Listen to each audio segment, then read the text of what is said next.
Welcome, everyone, to the tournament of online spelling for Scrabblers Under Pressure. My name's Josh Greenway. I'm joined by the amazing Deborah Komatsu. Deborah, how are you? I'm great. I'm so excited for the nexus of Scrabble players and spellers to come together because I think we are natural allies. All right, can't wait to see how everyone spells here. We have some really impressive spellers and really impressive Scrabble players and really just impressive people in general. So can't wait to see who comes out on top. What I love, and I'm going to give a heads up to our teammate Brian, that we want to get the staff spotlighted. We'll get to that shot in a second. But what I'm excited about is we're all together. It may be virtual, but I've been missing my Scrabble peeps, and I figure this is a good fix for everybody. What do you think? Oh, yeah, I so miss playing in tournaments and just, all the friendships and the puns and whatever comes with being a Scrabble player. So I'm just so proud to see you all. Thanks for coming. To talk about the fundraising that we're doing, which is for the Library Foundation of Los Angeles. Can you tell us a little bit about why this event is going to support this great organization? Yeah, the Library Foundation of Los Angeles strives to transform Los Angeles and the world through the power of libraries. Libraries are the heart of community, culture, education, and democracy. The Foundation's support for the Los Angeles Public Library enhances high-caliber programs that nurture literacy, imagination, and lifelong learning. So thank you, spellers, for supporting the Library Foundation. And audience members, we're going to put up some ways for you to donate to the Library Foundation if you want to as well. Thank you. Let's talk about the Library Foundation. You just did that. So there's a little more information here, which is how the viewers at home can help support this great organization. So Deborah, do you want to talk about this QR code and kind of how it works? Okay, so you can use your QR code. You can use your phone. You can just put it up in camera mode and it will take you to the website if you'd like to donate. Our YouTube monitor, Kathy Semanek, will also be posting periodically a link if you want to go to the website from the YouTube chat.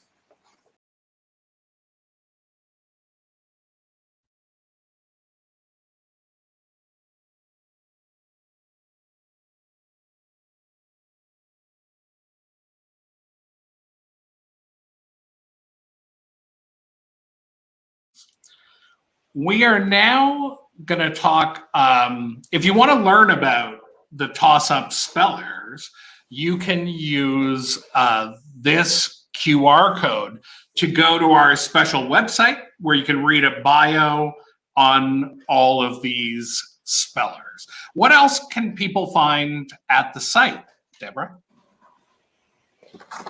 They can find information about our spellers. They can find how to learn more about Scrabble, and they can find out what the rules are because the rules change throughout the tournament. Okay, you can also ask questions. You find out what kind of things you want to ask. Are we ready to do those slides, Josh? Actually, yeah, we can go ahead and do the rules, and then we have a special announcement. Let's go ahead and take a look at some of those rules. Okay. Do you want to start with number 1 and 2 here? I am not seeing the rules. Oh, I'll give everybody a little rundown. So number 1 is which word list are we using today? And that's the online edition of Merriam-Webster's Unabridged Dictionary. Speller responses must be given orally. They can't write them. They can't type. You may see some spellers right in the air, but that is the way that goes.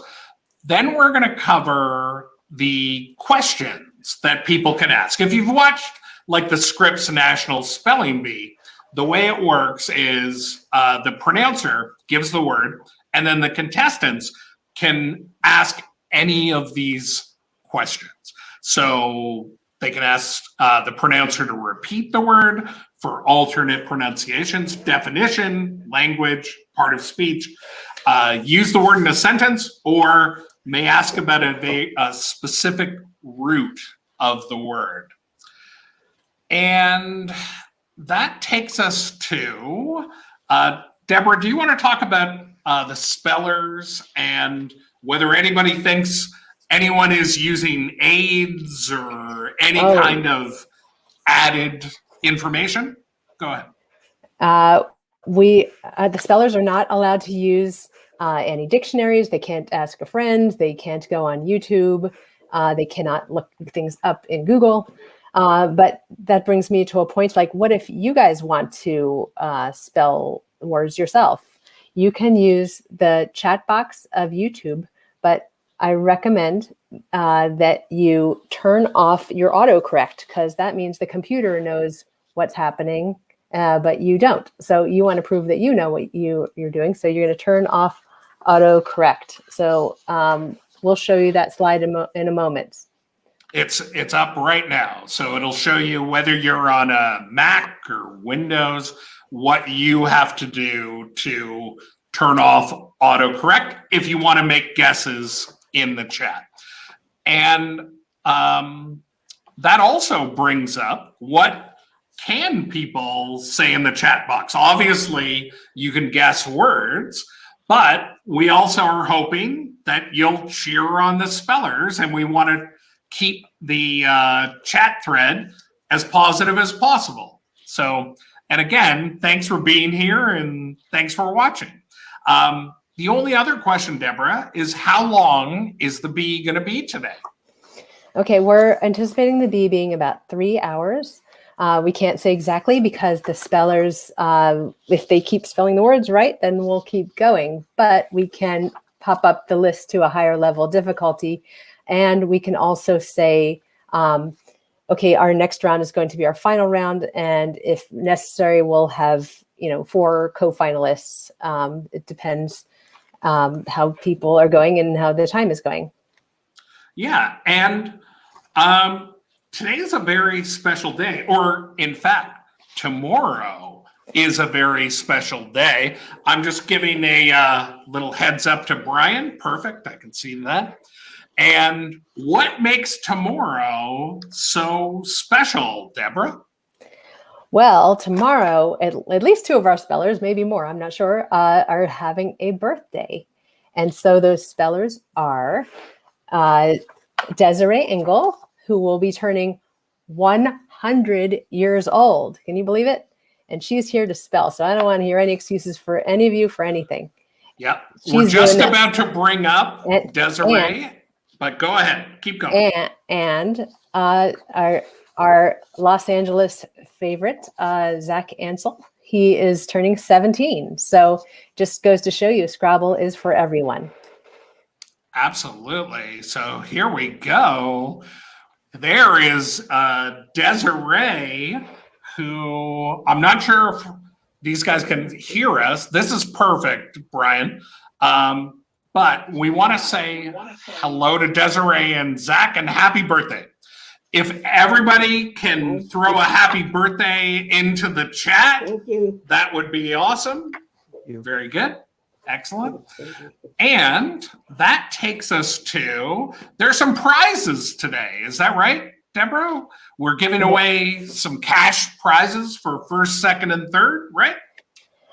Yes. So first prize will win $50. Second prize will win $35. And third prize will win $25. This is mostly for charity, so just keep that in mind. Everyone who participates will get a certificate of participation. I don't know if you see their sticker.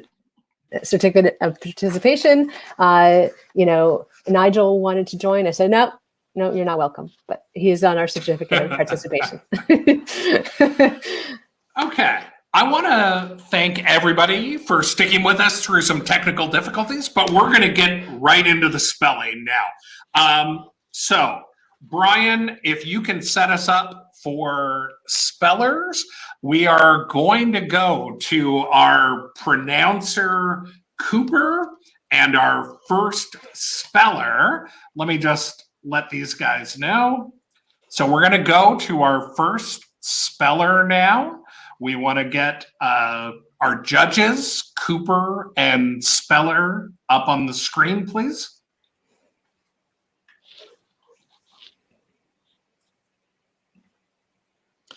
And as soon as we get that done, then, okay, we're just about there. So Deborah, I'm really excited. We're going to start in a second. Any final comments from you? Hold on a second. I'm just wanted to wish all of the spellers the best of luck. And I hope you don't get too many schwas. Good luck. Okay, so here we go.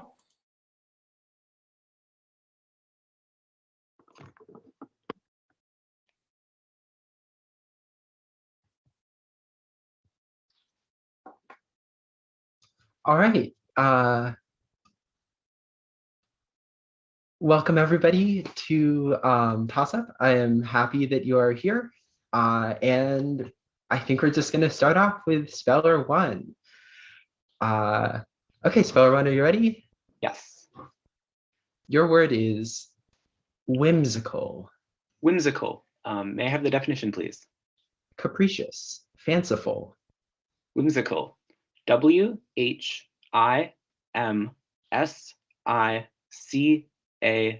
Whimsical. That is correct.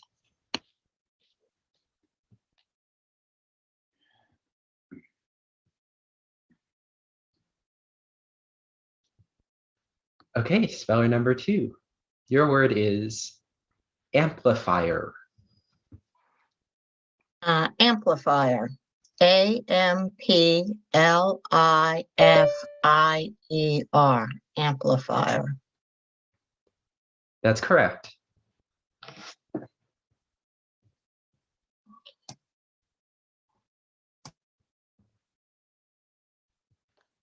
Speller number four. Your word is predator. Sorry, definition, please. An animal that depends on eating other animals for its food. Predator. Predator. P-R-E-D-A-T-O-R.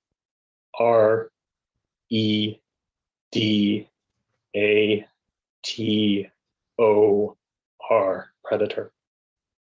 That's correct.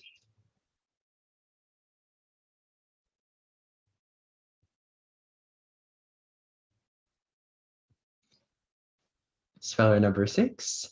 Your word is harvester. Could I have the definition, please? A machine commonly used to harvest grain crops. Harvester, H-A-R-V-E-S-T-E-R, harvester. That's correct.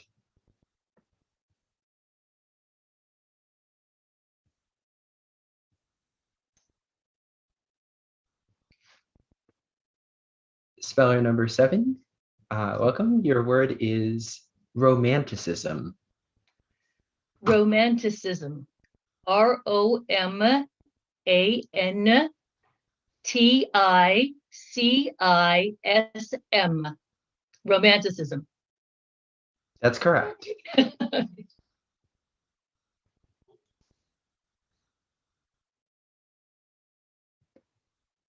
Hello, speller number eight.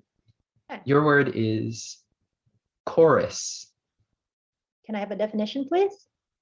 A group of dancers and singers supporting the featured players in a musical comedy or review. Chorus. C-H-O-R-U-S. O-R-U-S, chorus. That's correct.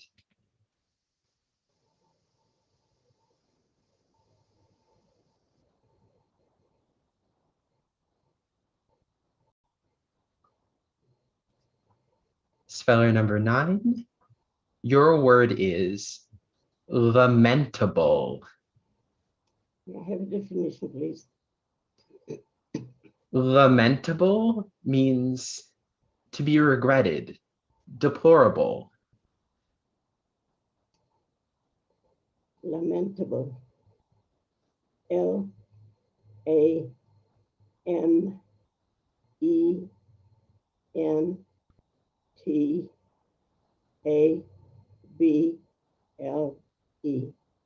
Lamentable. Lamentable. That is correct.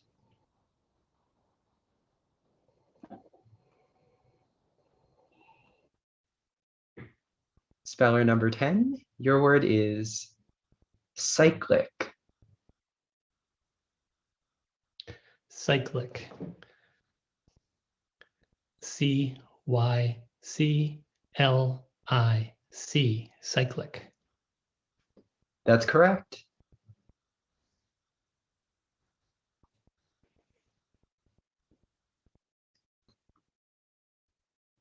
Speller number 11. Your word is forehand. Forehand definition, please. The palm of the hand, made with the palm of the hand turned in the direction in which the hand is moving. Forehand. F-O-R-E-H-A-N-D. Forehand. That's correct.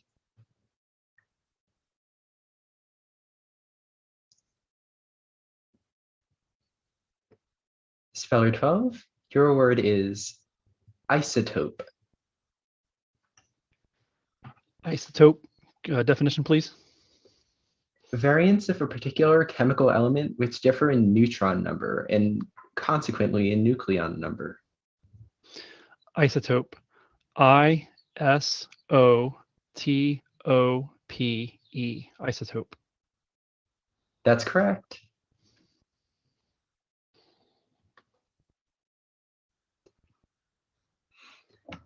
Speller 14. Your word is gauntlet.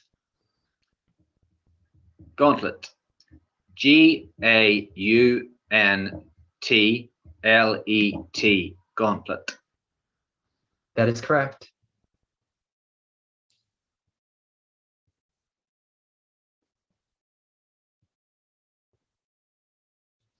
Speller 15. Your word is scruples.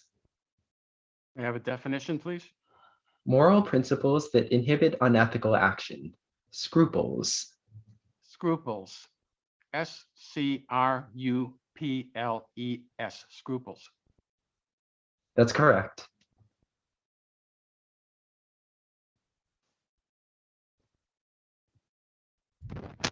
All right, speller number 16. Your word is guava. May I have a definition, please? This is a small tropical American tree with globular yellow fruit. Guava. Guava. G-U-A-V-A. Guava. That is correct.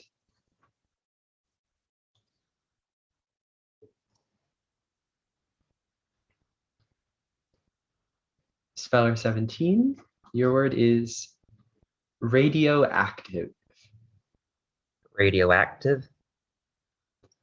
R-A-D-I-O-A-C-T-I-V-E. Radioactive. That's correct.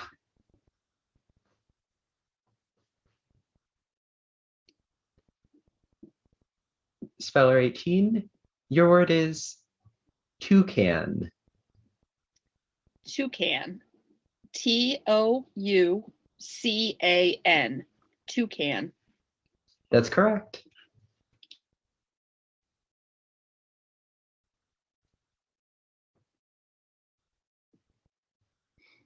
Speller 19. Your word could be confused with a similar word. The word is technique. Technique is a method of accomplishing a desired aim.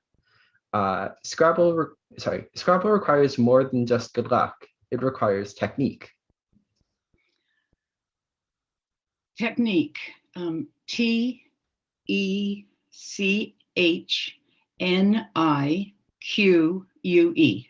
Technique. That's correct.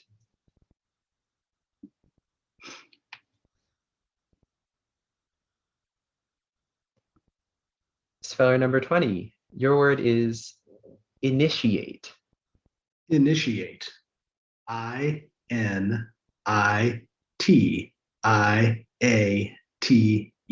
Initiate. That's correct.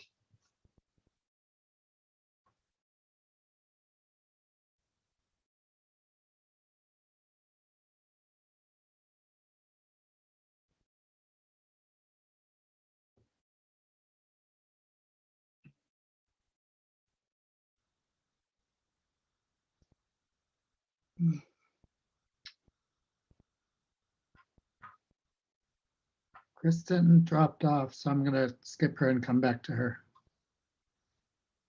Okay.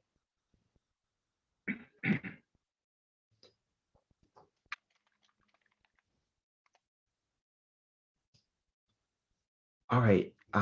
Speller number 22. We'll come back to speller number 21 at the end of the round. Okay. Speller number 22.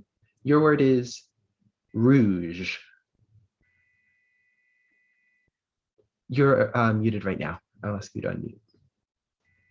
May I have a definition, please? Any of various cosmetics for coloring the cheeks or lips red. Rouge. Rouge, R-O-U-G-E, rouge. That's correct. Shall I go to Kristen now or come back to her at the end of the round? We'll come back to her at the end of the round. Okay.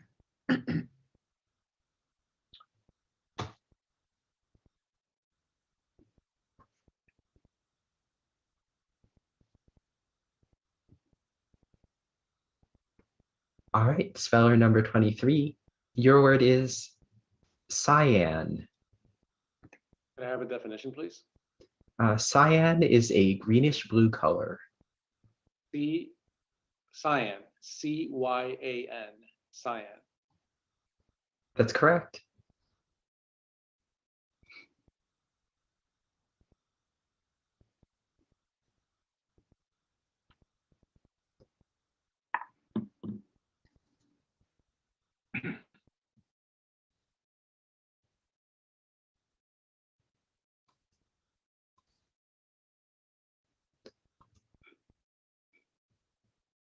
All right, speller number 24. Your word is sulfur.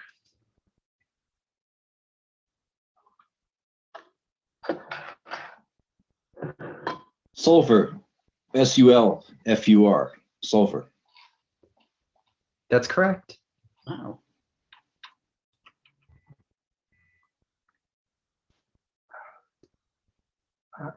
Speller 25. Your word is paramount.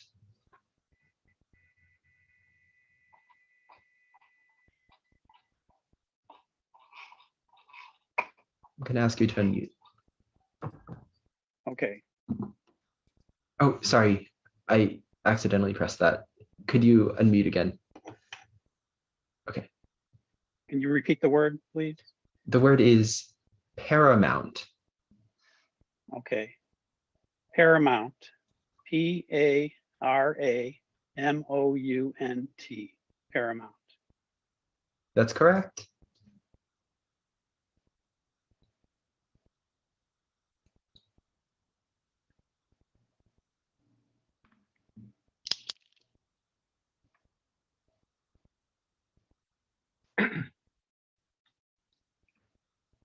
All right, speller 26. Your word is savvily.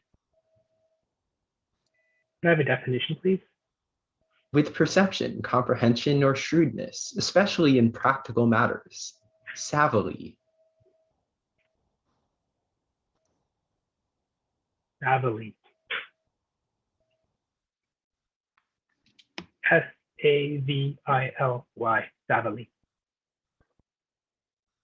I'm sorry, Savily is Savvily. Thank you.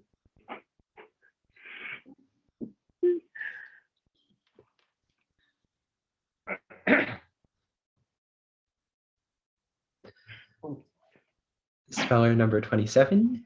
Your word is hyphen. The definition, please. The punctuation mark used to divide or compound words or word elements. Hyphen. Hyphen. HYPHEN. Hyphen.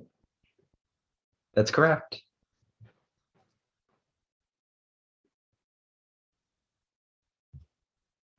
Speller number 28. Your word has a near homonym. The word is protein. This is a total nitrogenous material in plant or animal substances. Meat has protein, but so does tofu. Protein.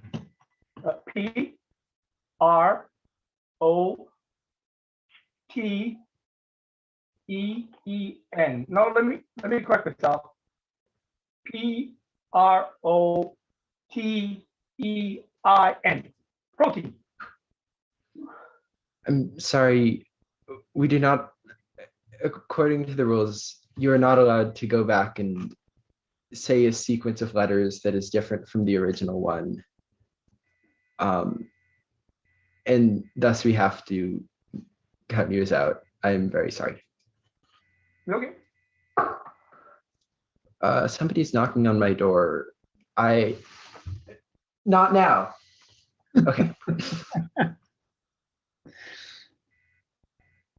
Okay. Speller number 29. Your word is southernmost. Southernmost. SOUTHERNMOST.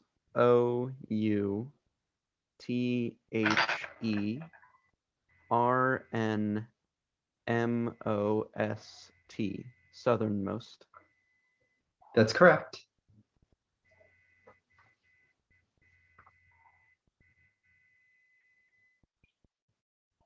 Cooper, I believe that's the end of the round. Yes, so now we'll go back to speller number we do need to 21. go- Yeah, Hello? 21. Yes, so Oh, Chris Ryan, Kristen, could you highlight number 21? yes.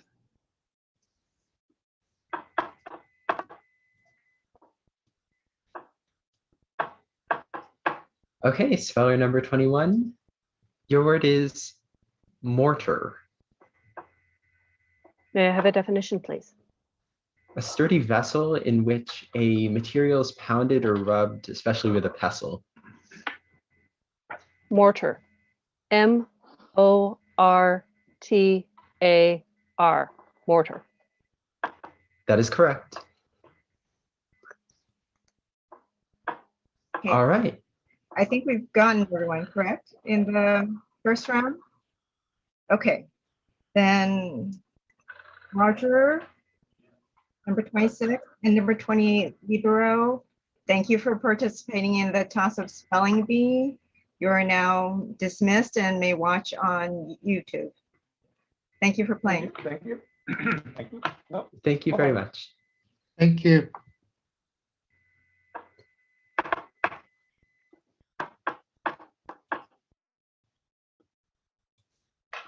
All right. Thank you everyone for a very good round one. And now I think we'll just move on to round two.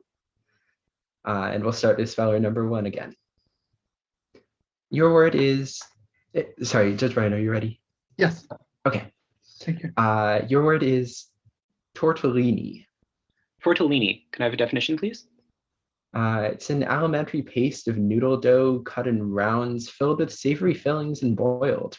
Tortellini. Tortellini. TORTELLINI.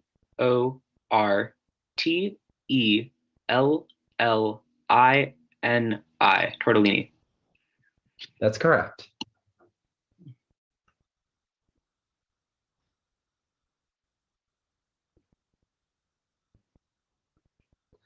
Okay, speller number 2. Your word is coalesce.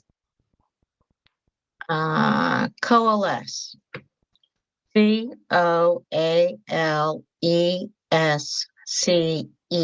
Coalesce. That's correct.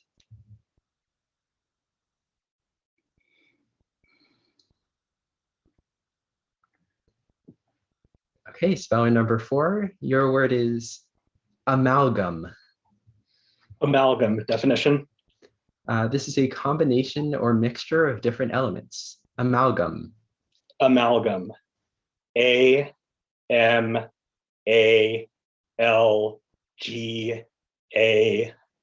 Amalgam. That's correct.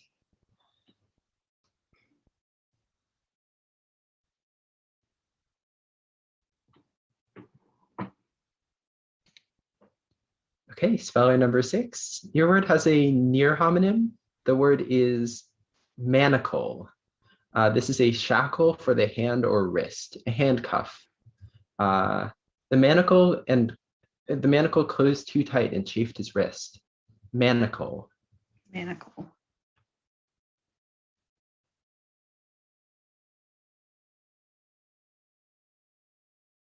Can I have a language of origin? Yeah, this word came into English from French and is ultimately from Latin. Okay. Manacle. MANNE.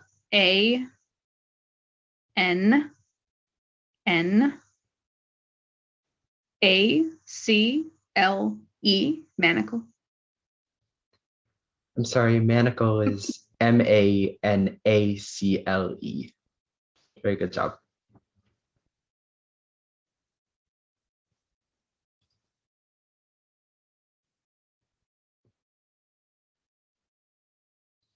Okay, speller number 7. Your word is coercion. Coercion. COERSION.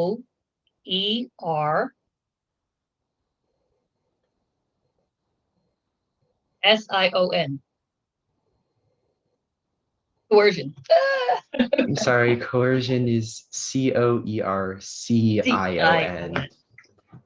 Thank you. Okay.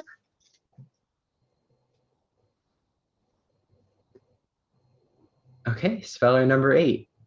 Your word is coriander. Coriander.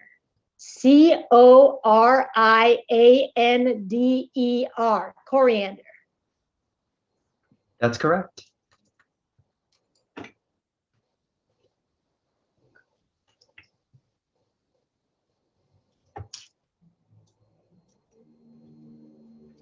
Okay, speller number 29.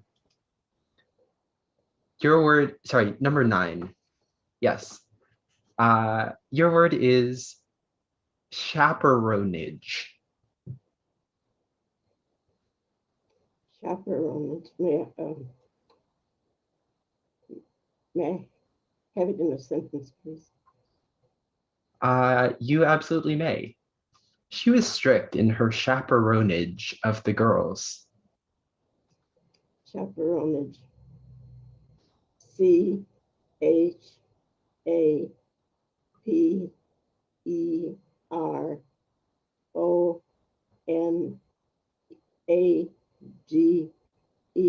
Chaperonage.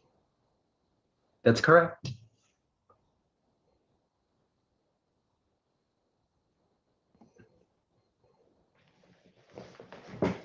All right, speller number 10. Your word is kudzu.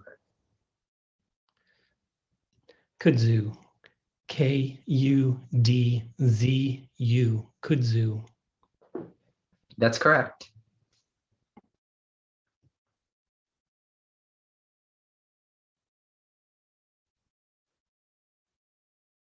Okay, speller number 11. Your word is kvetch. May I have the definition, please? Kvetch means to complain habitually, to gripe. Kvetch. Kvetch. KVETCH. Kvetch. That is correct.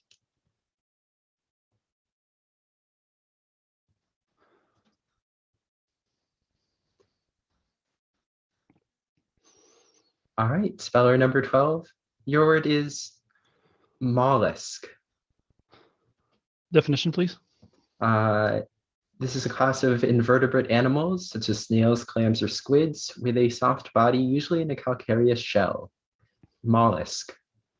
Mollusk. MOLLUSK. Mollusk. That's correct.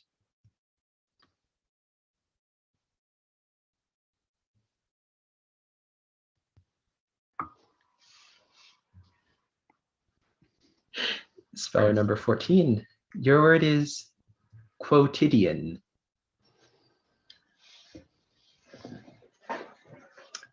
Quotidian.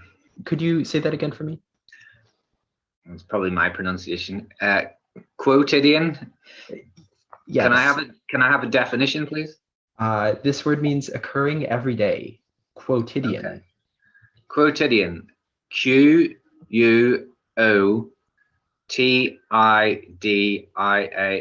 Quotidian. That is correct.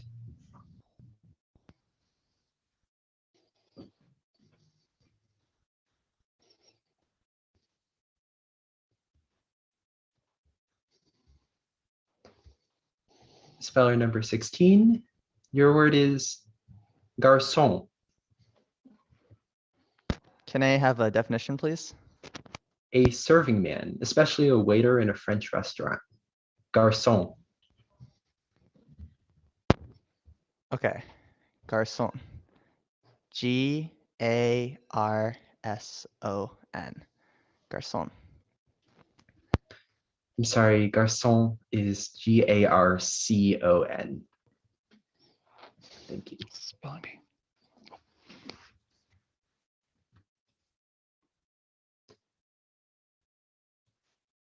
We'll come back to speller 15 at the end of the round. Okay, speller number 17. Your word is bibliomaniac. Bibliomaniac. May I have a definition, please? Bibliomaniac is a person with an extreme preoccupation with collecting books. Bibliomaniac. Bibliomaniac. BIBLIOMANIAC.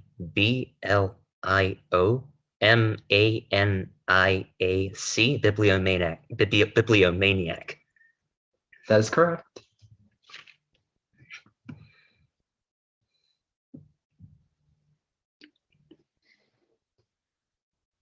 Speller 18. Your word is ungulate. Can I have the definition, please? This means having hooves, especially as with animals. Ungulate. UNGULATE.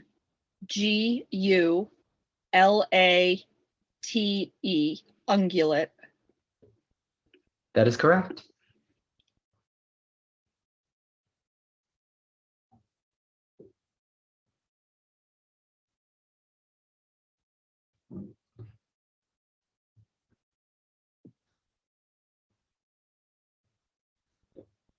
Speller 19. Your word is perspiree.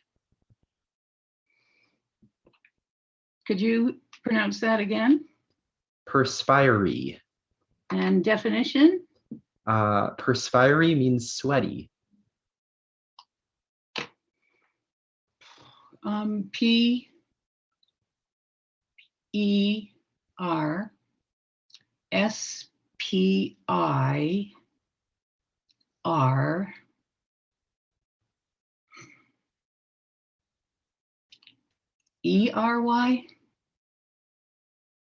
Perspiree? Oh, I'm sorry, perspiree is PERSPIRY. IR1. Damn. Thank you very much.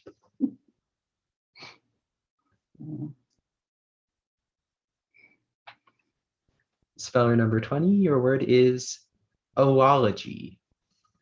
Oology. OOLOGY. Oology. That's correct.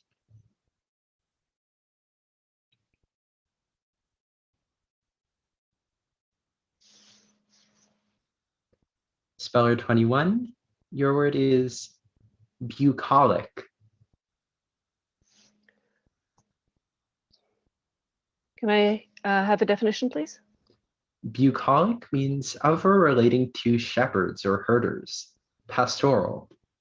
Bucolic. Language of origin? This word comes from Latin, which took it from Greek. Bucolic.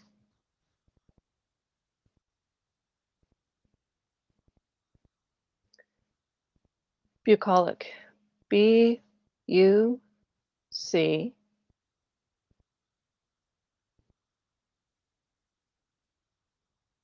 O-L-I-C. Bucolic. That is correct.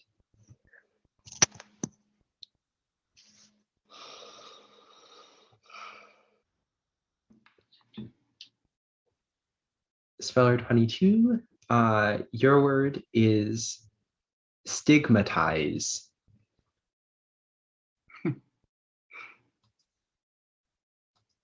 May I have a definition, please?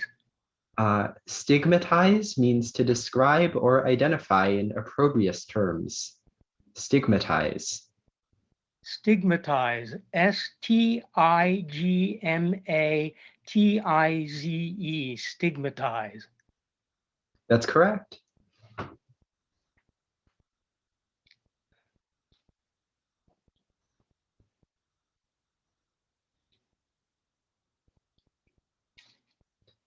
Speller 23, your word is aplomb. Can I have a definition, please?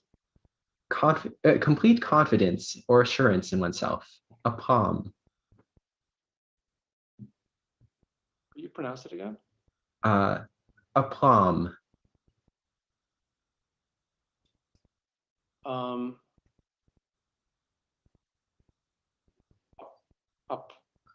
Aplomb.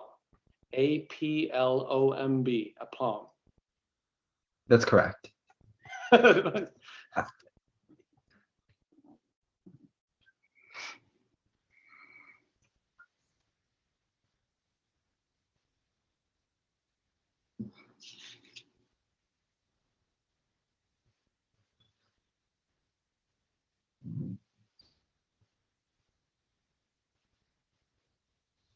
Speller 24, your word has a homonym. The word is lichen. This lichen is plant-like organisms growing in symbiotic association on a solid surface. The green lichen growing on the tree made for a beautiful photo. Lichen. Lichen, L-I-C-H-E-N, lichen. That's correct.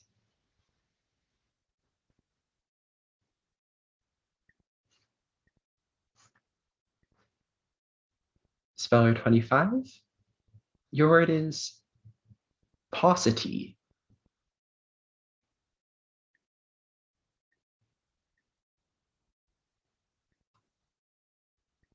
Okay, can you repeat the word?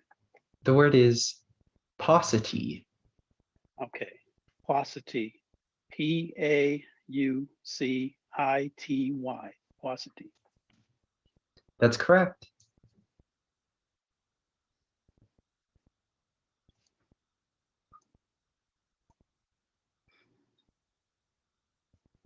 All right, Speller 27, your word is sigil. Can I have the definition, please?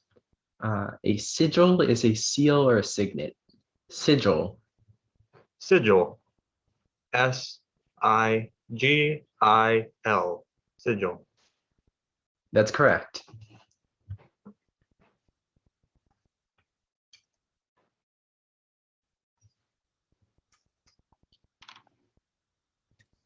Speller number 29, your word is entombment.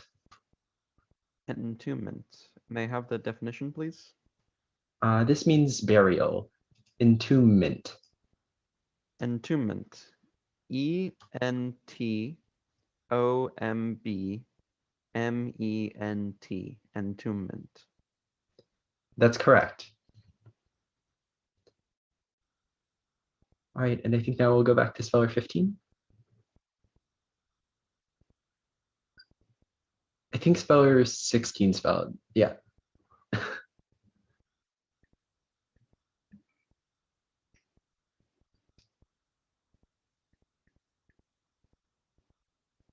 I already spelled. Yeah. I'm not finding him. Oh, there you are. Okay, I found him. cool.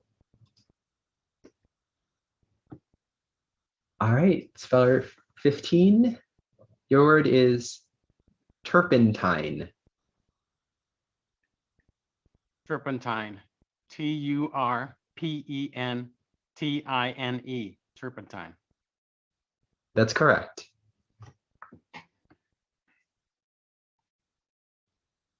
Okay, that should be the end of the round, correct? Okay, so we thank number 6, Portia, number 7, Maxine, number 16, Ian, number 19, Brenda, for participating in the toss-up spelling bee. You are now dismissed and can enjoy watching the stream on YouTube. Hey, everybody, we're back. I want to let everyone know we're about to do a special round. The special round is a Scrabble round. And if you're watching and you're not already in our Scrabble community, we would recommend you try this QR code. You can learn all about what's going on, whether it's whatever the Scrabble Association is, or learn about tournaments and clubs and all that kind of stuff.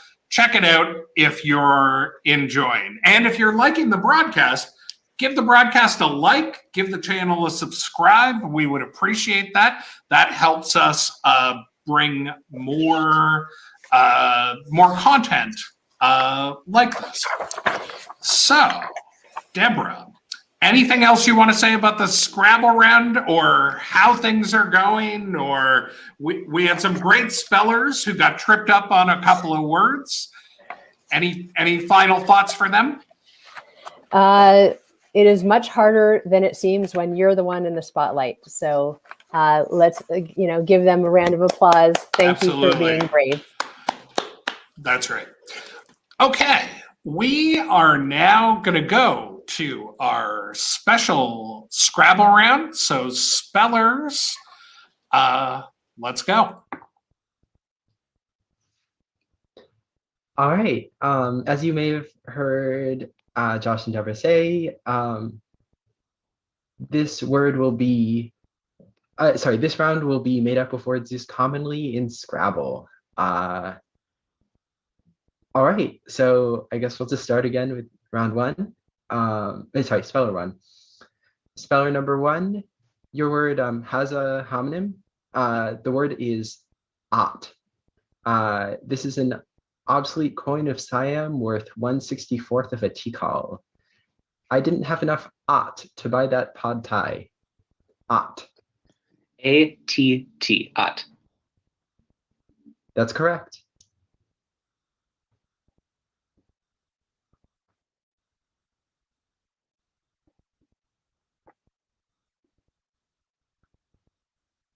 Speller number 2. Your word also has a homonym. The word is je. This word means games. It's a plural noun. Of all the je, Scrabble is the best. Je. Je. J-E-U-X. That's correct.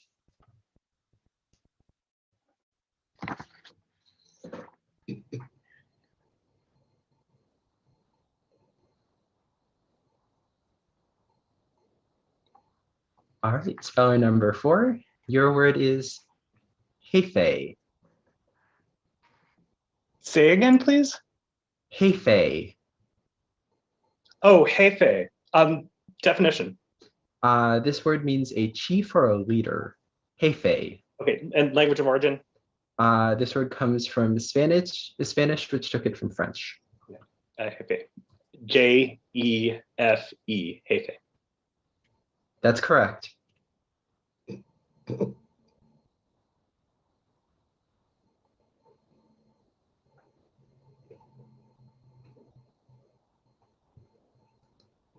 Speller number 8. Your word is Etesian. Etesian. Etesian. Etesian. That's correct.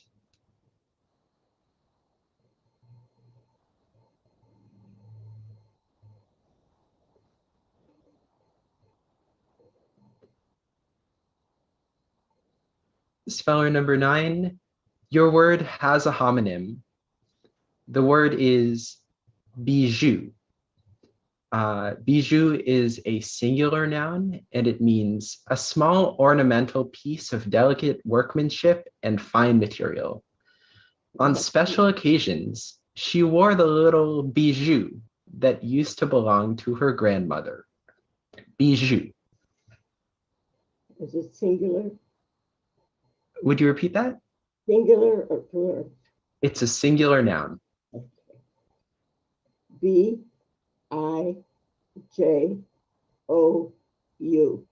Bijou. That is correct.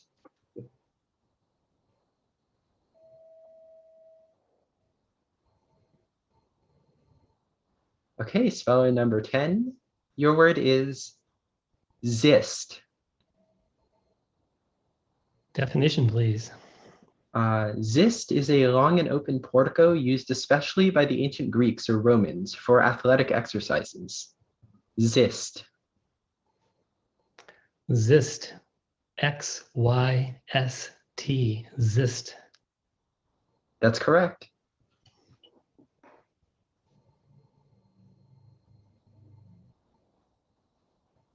Speller 11, your word is tagine. Definition, please. Tagine is a slow-simmered stew of northwestern Africa. Tagine. Tagine. T-A-J-I-N-E. Tagine. That's correct.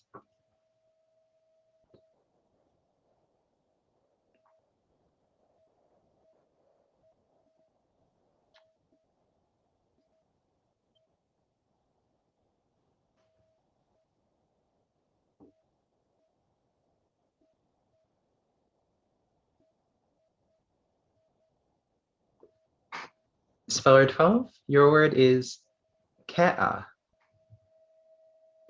Could you repeat that, please? Kea. Could you repeat it again, please? Kea. Definition, please. This is a large parrot of New Zealand. Kea.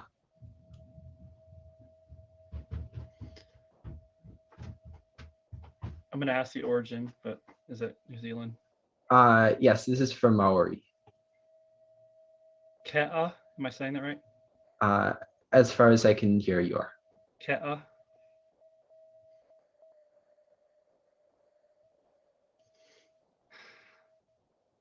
Ke'a.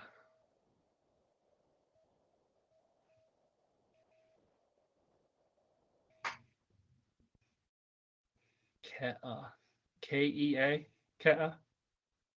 That's correct. Okay.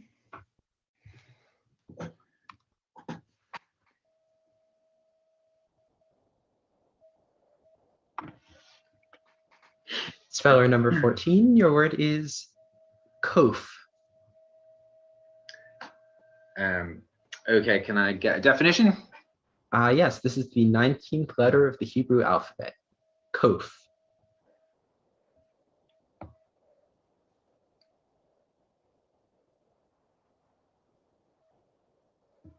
Kof. K-O-P-H. Kof. That's correct.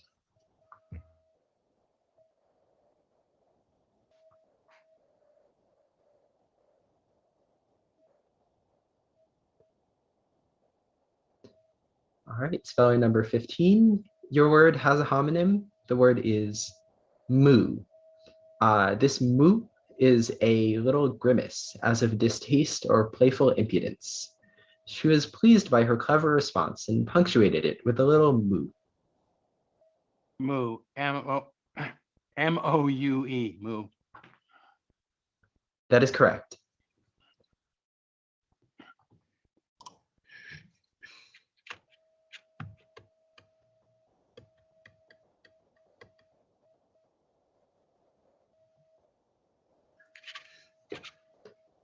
Okay, speller 17. Your word also has a homonym. The word is oud.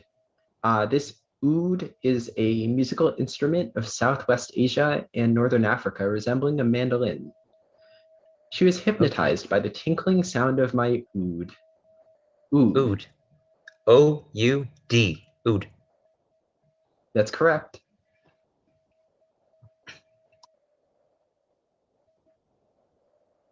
Speller 18. Your word is neoi.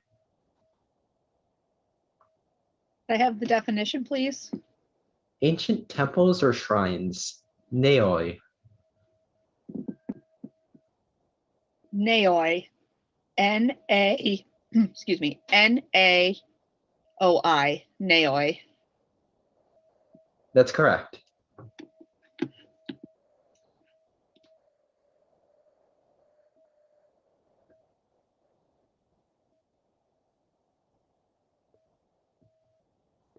Speller number 20. Your word is zeatin.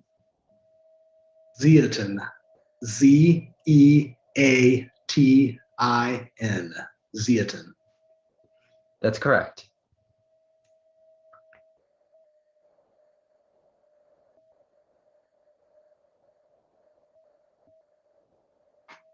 Speller 21. Your word is injera.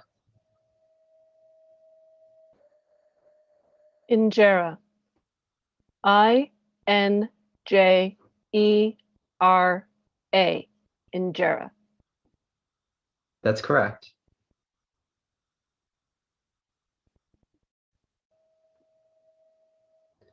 Speller 22. Your word is vive. Vive. May I have a definition, please? This means lively or brisk.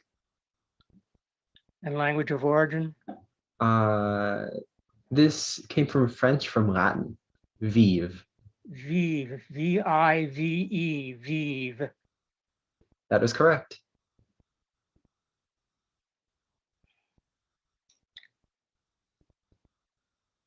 Speller 23. Your word is scenarii.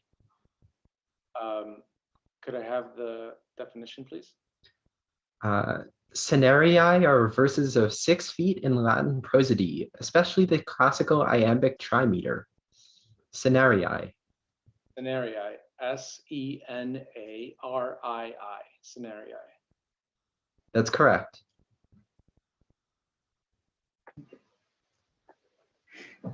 Speller 24. Your word is highlight. Could you repeat that? Highlight. Highlight. Could you define it? Yes, hyli are the parts of a gland or certain other organs where the blood, vessels, nerves, or ducts leave and enter. Hyli. Highlight. H-I-L-I. Highlight. That's correct.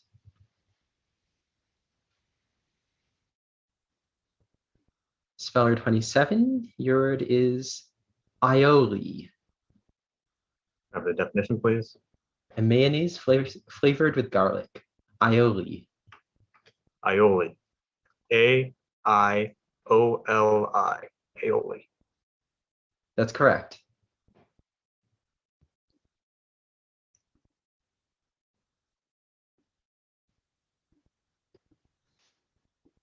Speller 29, your word is Atenese. Atenese. A-T-O-N-I-E-S. Atenese. That's correct.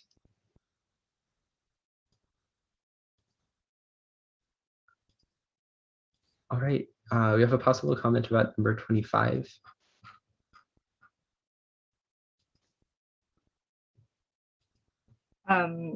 Do we skip number 25?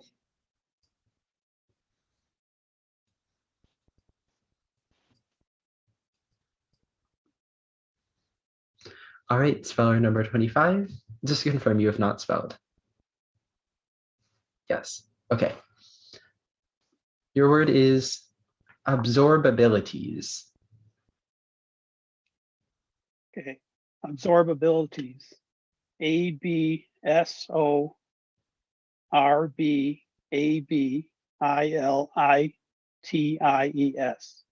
Absorbabilities. That is correct.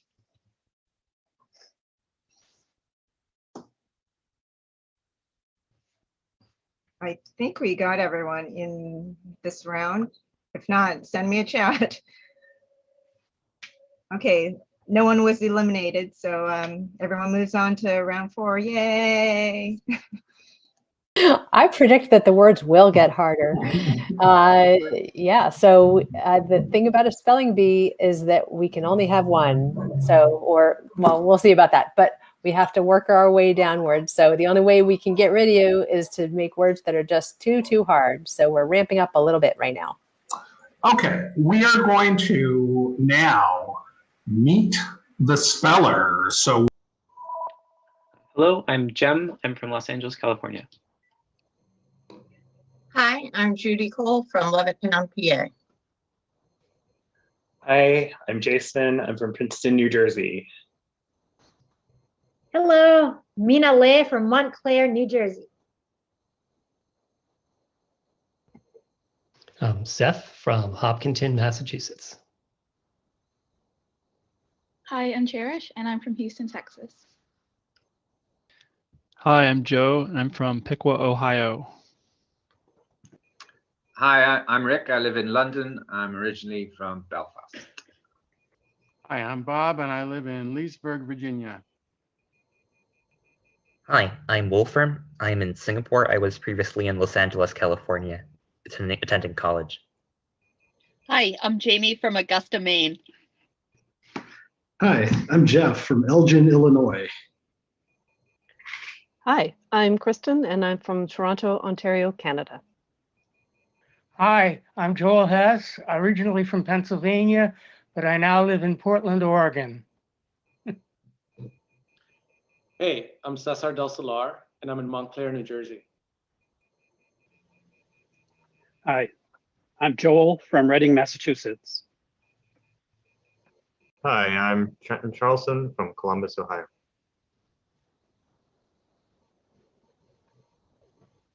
Hi, I'm Zachary Ansel from Los Angeles, California. Hello, this is Deborah back again. I wanted to let you guys know we have 20 spellers left, and you all are so good. oh God, that's right. And y'all are so good that I had to have you go up one level higher. So we're going to level 5 instead of level 4. I wanted to mention, Josh, did you know that spelling bees are kind of a unique American thing? And I kind of found that out when I was talking to one of our spellers, Rick, who is coming from the United Kingdom. So that's one of the reasons why we wanted to try it. So I don't know if we'll never want to do this again or if he's in love with it now, but I don't know why. I mean, United States comes from English, right? Come from England, and they use the same language theoretically, but they're not into spelling bees, and we are. So we'll see how that goes. And we even have a speller coming from Singapore. So that really tells you like the beauty of the internet, that we can all be here as Scrabble players together. Absolutely. I don't know. We have such good spellers. I can't imagine anyone will go out at any point. So we might just wind up with 20 co-champions. Well, let's see how we do. We are ready to go.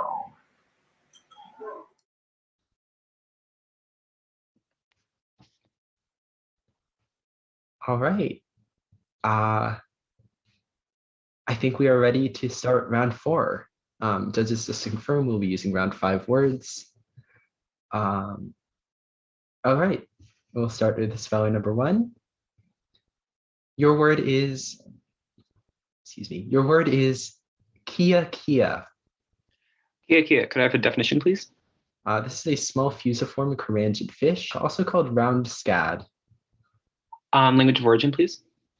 This word comes from American Spanish, and it's probably of imitative origin. Kia Kia. Q-U-I-A. Q-U-I-A. Kia Kia. That's correct.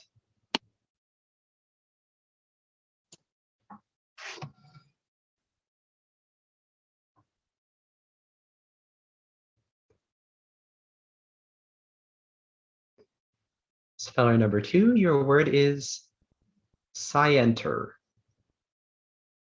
Could I have a definition? A degree of knowledge that makes an individual legally responsible for the consequences of his or her act. Scienter. Scienter. Is there an alternate pronunciation?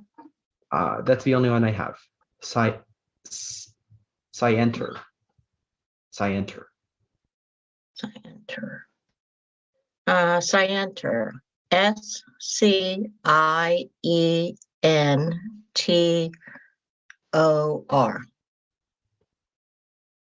Scienter. I'm sorry, scienter is SCIENTER. Very good job.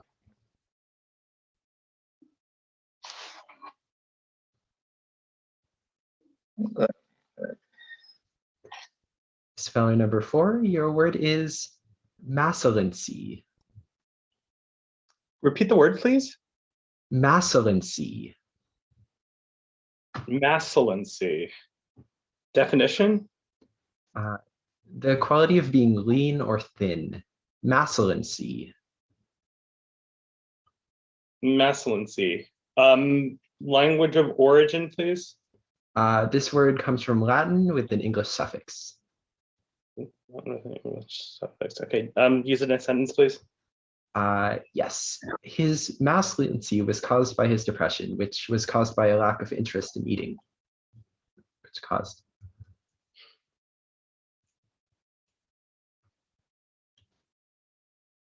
Massilency.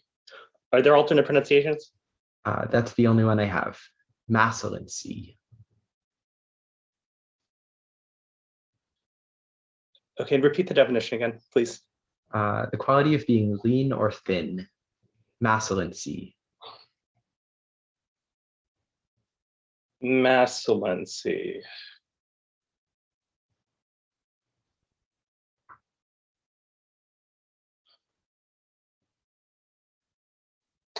And sorry again, language origin.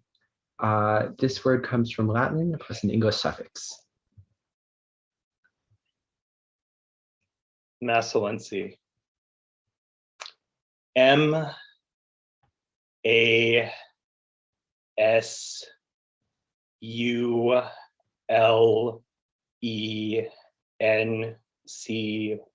Massilency. I'm sorry, massilency is MACILENCY.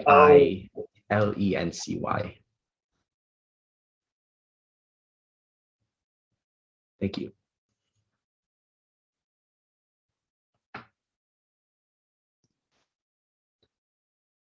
Okay, speller number 8.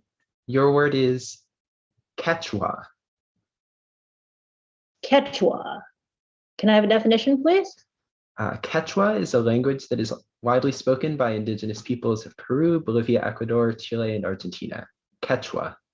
Quechua. Quechua. Quechua. That's correct.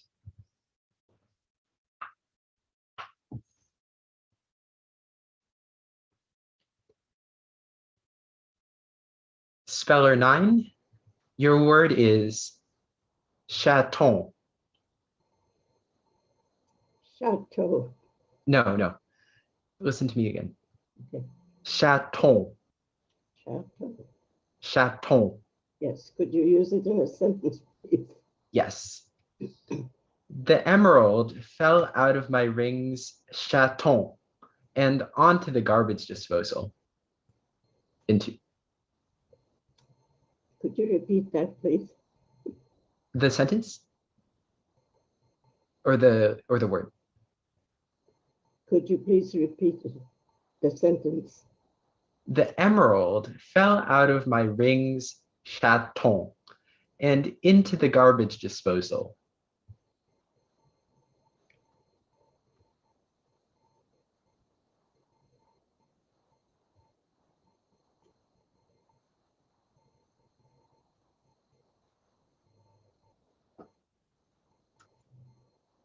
Could you pronounce the word again, please? Of course. Chaton.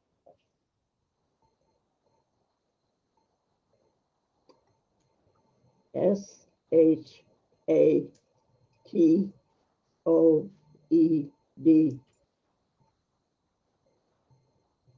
Chateau. I'm sorry. Chaton is CHATON.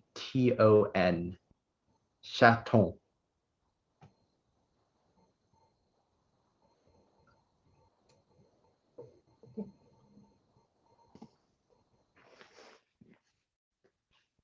Speller number 10. Your word is Lucullen. Can you repeat that, please? Lucullen. Definition, please. Lavish or luxurious, used especially of food. Lucullen. Language of origin. This word comes from Latin, from a Roman eponym plus a Latin combining form.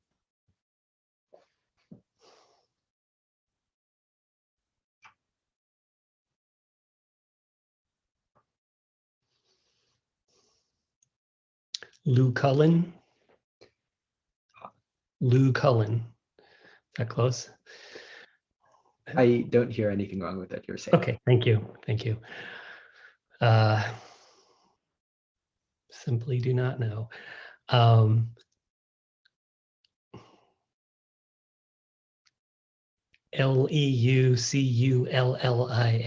Lucullen. I'm sorry, Lucullen is Lucullan. Lucullen. Thank you. Thank you.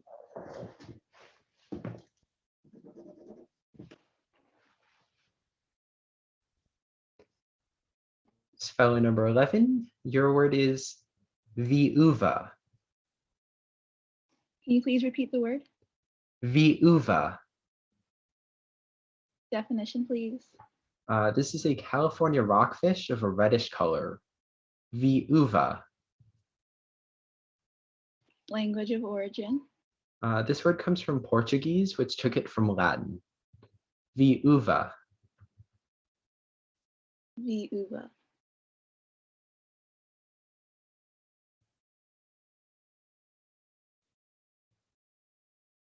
Can you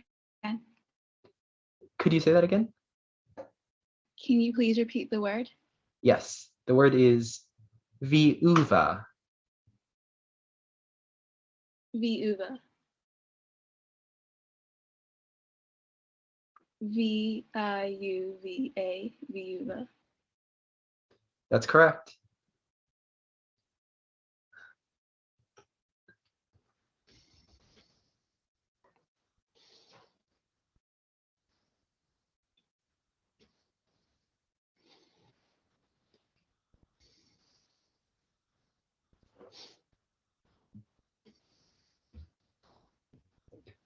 Speller 12, your word is pre-cybal. Pre-cybal. Definition, please. Pre-cybal means occurring before meals. Language of origin, please. This comes from a two Latin parts and a Latin suffix.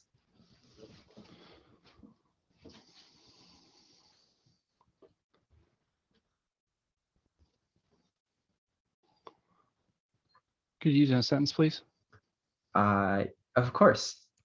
Rashida went for a pre-cybal run before enjoying her Thanksgiving feast. Pre-cybal. Part of speech is? It is an adjective. Pre-cybal. You said this comes from Latin. Sorry, Latin? Yeah, Latin parts. And definition one more time, please. Pre-cybal means occurring before meals.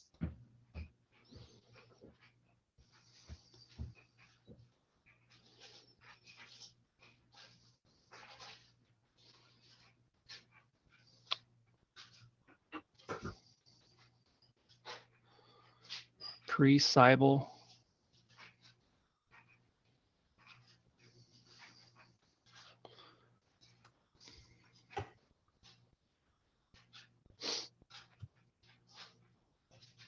Pre-Cybele.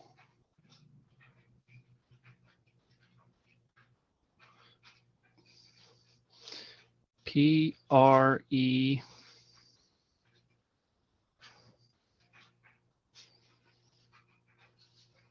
C-I-B-A-L.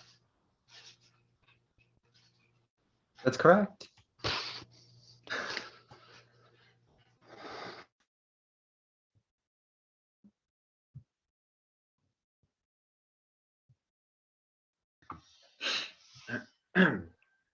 Speller 14, your word is vanillary. Vanillary. Can I have the definition? It's a plantation of a certain type of orchid.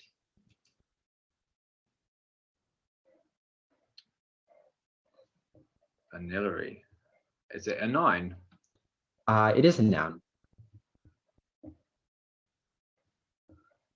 Could you pronounce it again, please? Vanillary. Vanillary.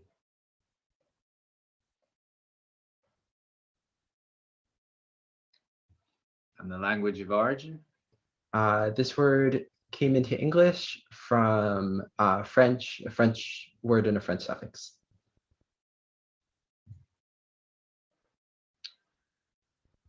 Vanillary.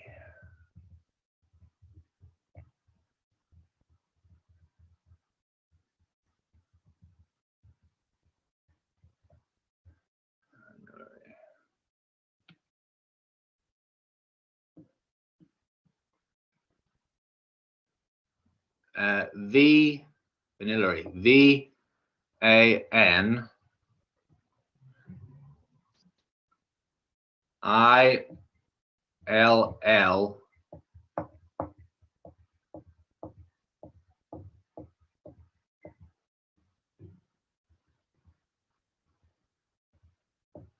E-R-Y. That is correct. I'd like to remind all the spellers to try to say the word after so we know you're done. But yes, that is Vanillary.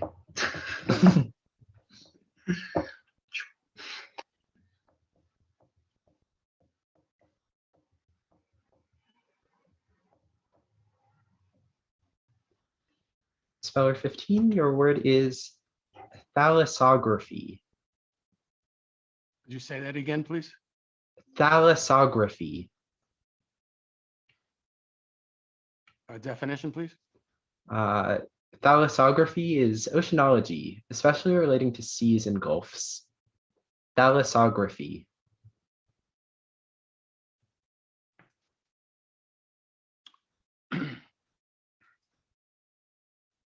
Pronounce it one more time, please. Thalassography. Thalassography. T-H-A-L-A-S-S-O-G-R-A-P-H-Y.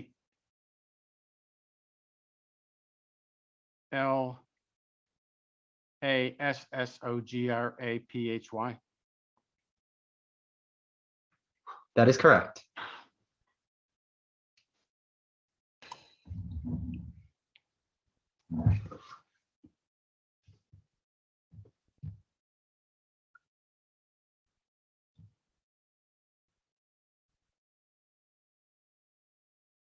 Speller 17, your word is sacerdotal. Sacerdotal. May I have the definition, please? Yes, this means of or relating to priests or priesthood. Sacerdotal. Sacerdotal. S-A-C-E-R-D-O-T-A-L. Sacerdotal. That is correct.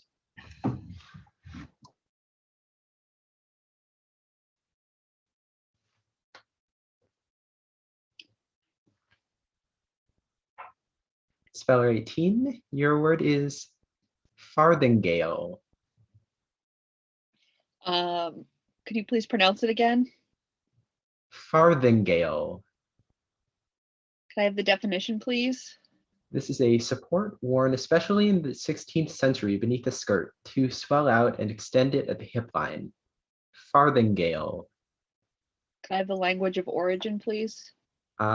Yes, this word comes from English, which was a modification of a French word, which in turn was a modification of a Spanish word, which eventually came from Latin.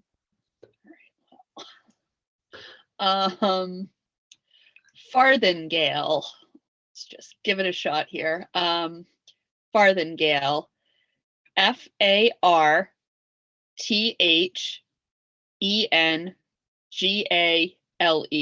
Farthingale. I'm sorry, farthingale is FARTHINGALE.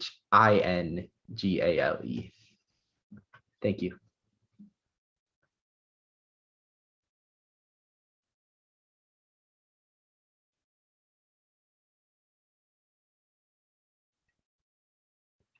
All right, speller 20, your word is camptocormia. Definition. Camptocormia is a condition marked by forward bending of the trunk, sometimes accompanied by lumbar pain. Camptocormia. Language of origin. This word was formed in New Latin from 3 Greek parts.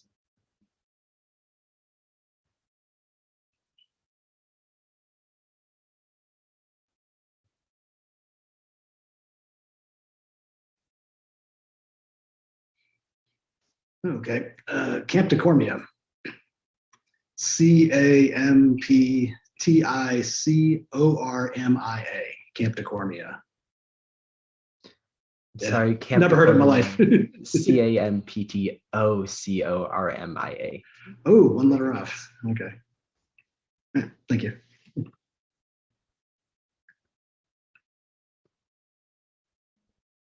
Speller 21, your word is congrio. Language of origin. This word comes from Spanish, from Latin. And a definition, please. Congrio is a large Chilean edible eel. Can you say the word one more time, please? Congrio. Congrio. CONGRIO. Congrio. That's correct.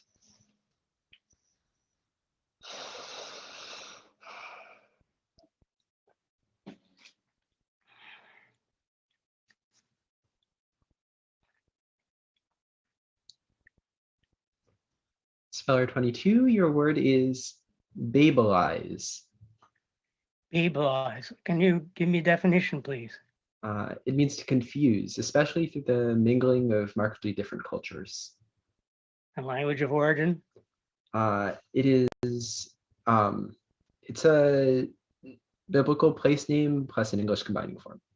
Right. Babelize. BABELIZE. Babelize. That's correct.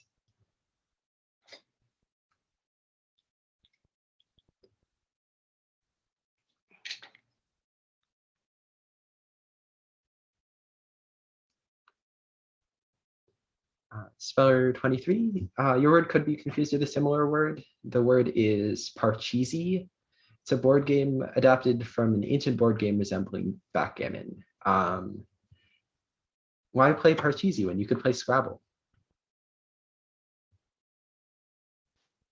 Parcheesi.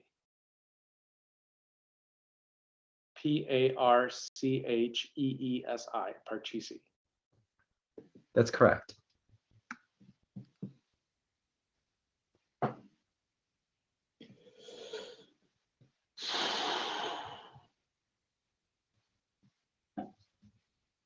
Speller 24, your word is ocotillo. Ocotillo? Ocotillo. Ocotillo. Definition, please. Ocotillo is a desert shrub of southwestern US and Mexico. Ocotillo.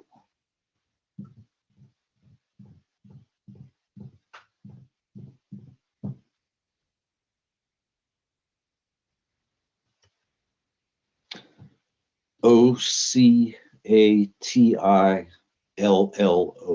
Ocotillo. I'm sorry, Ocotillo is Ocotillo. All right.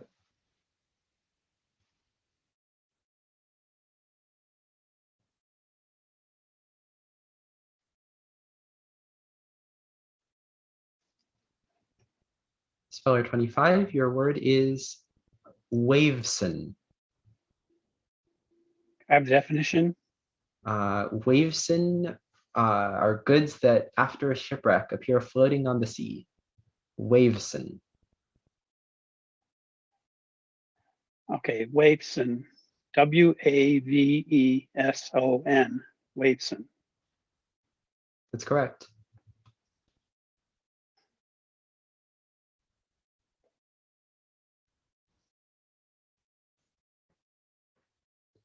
Speller 27, your word is framboise. The definition, please. Framboise is raspberry brandy.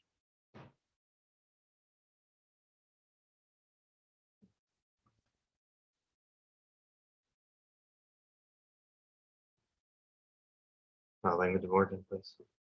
This word comes from French, which is ultimately of Germanic origin. Framboise. Framboise. Okay, one more. Can you say it one more time? Yes. Framboise. Could you say it for me? Framboise. About, yes. Framboise. Framboise.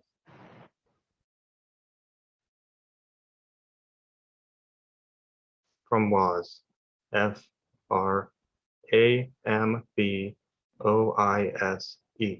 Framboise. That's correct.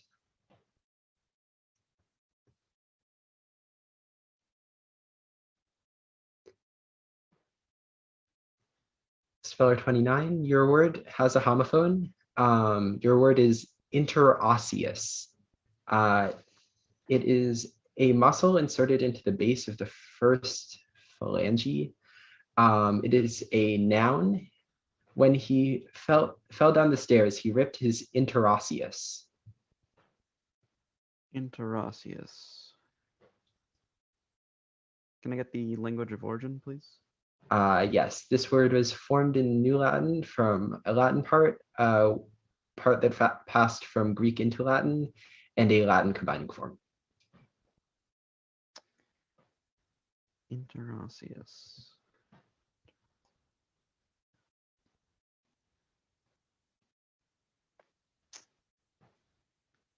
It is a noun, you said? It is a noun. Noun.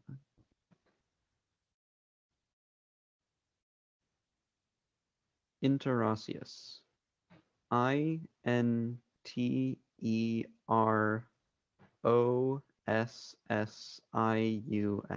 Interosseous. Sorry, interosseous is INTEROSSEUS. Thank you.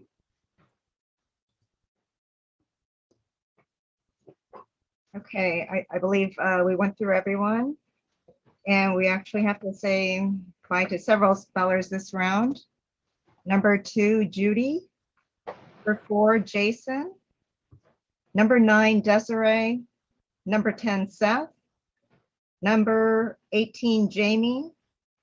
Number 20, Jeff. Number 24, Carl. And number 29, Zach. Thank you everyone for playing in the TOSSUP Spelling Bee. You are now dismissed and you can check out the stream on YouTube. Thank you. Thank you so much, everyone. Thank you.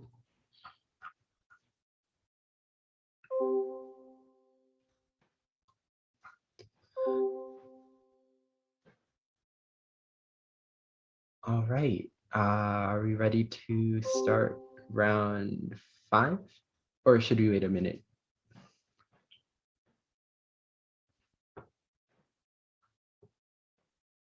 All right. I suppose we'll start round 5. And judges, we are starting with round 6 words. All right. Speller number 1, your word is hercogamy. Hercogamy. Could I have a definition, please? Hercogamy is a state in which self-pollination is made impossible by structural obstacles. Hercogamy. Is this from Greek? Yes, it comes from a Greek part, and yes, it comes from Greek, plus in English, suffix, hercogamy. Hercogamy. Ooh.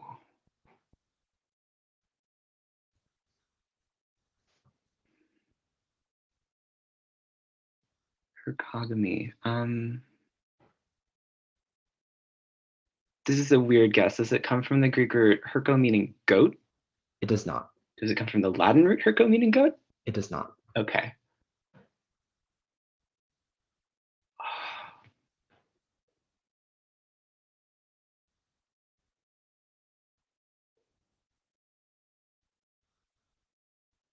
Hercogamy. Herocogamy. Hercogamy. I'm sorry, hercogamy is hercogamy. Oh, what did I say? Inserted an extra O. I did? Oh no. Oh God. That is disappointing. Oh well. I'm sorry.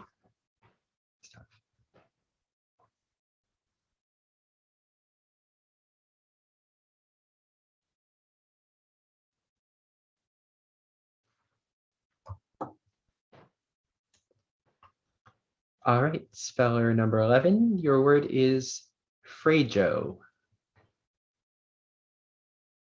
Definition, please. Frajo is the hard, strong wood of a timber tree of the lower Amazon used in pails and casks. It's also known as Jenny wood. Frejo? Frejo? Frajo, also frajo. Frejo. Language of origin? Frajo is a modification of a word. Wait, I'm sorry. Yes, a part that went from from Latin to Provençal to Portuguese, and a part that is a Portuguese name. Can you pronounce it again? Frajo, frajo. Frejo. F-R-E-I-J-O-A.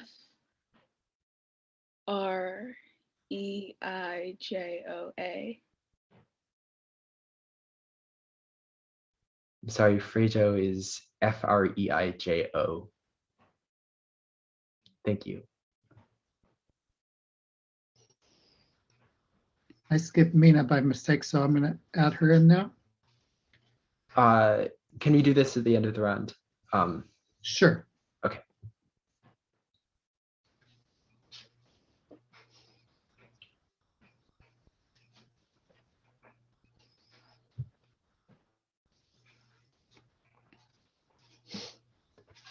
All right, speller number 12, your word is benzedrine.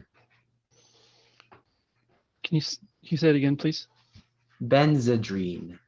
Benzedrine. Could you give me a definition, please? Benzedrine is a preparation of the sulfate of amphetamine used in medicine. Benzedrine. Could I have the origin, please? This word is a trademark. I don't know that language. Benzedrine.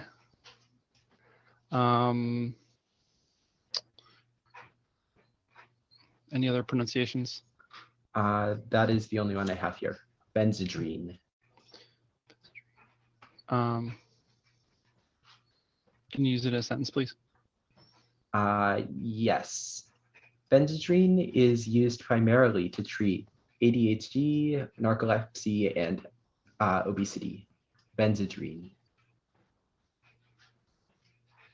Sorry, can you say it one more time, please? Benzedrine.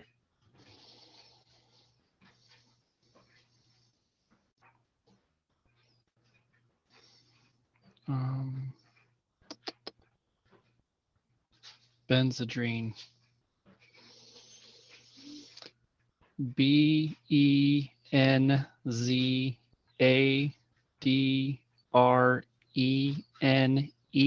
Benzedrine. Sorry, benzedrine is Benzedrine. Okay.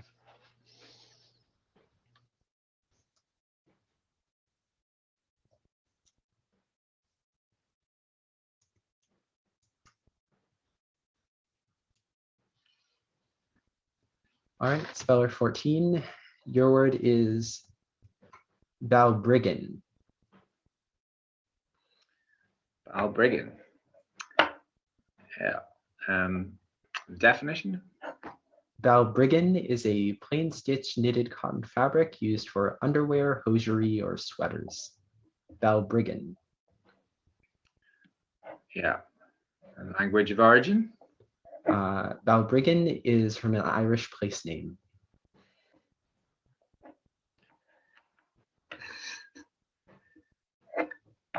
Can't get that one wrong.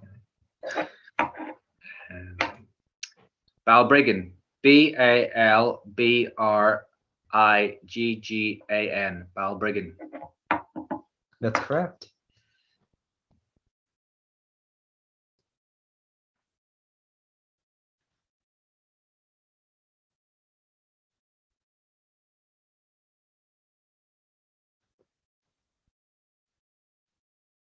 Speller 15, your word is Chogsit. Say again, please. Chogsit. You said Chogsit. Chogsit. Definition, please. Chogsit is a small American marine food fish that is abundant on the rocky shores of New England. Chogsit. Origin. This word is from Algonquian. Pronounce it one more time, please. Chogsit.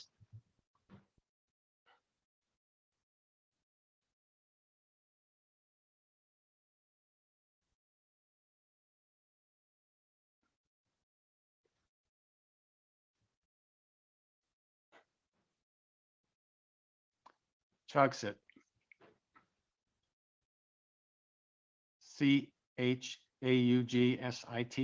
Chogsit. I'm sorry, Chogsit is Chogset.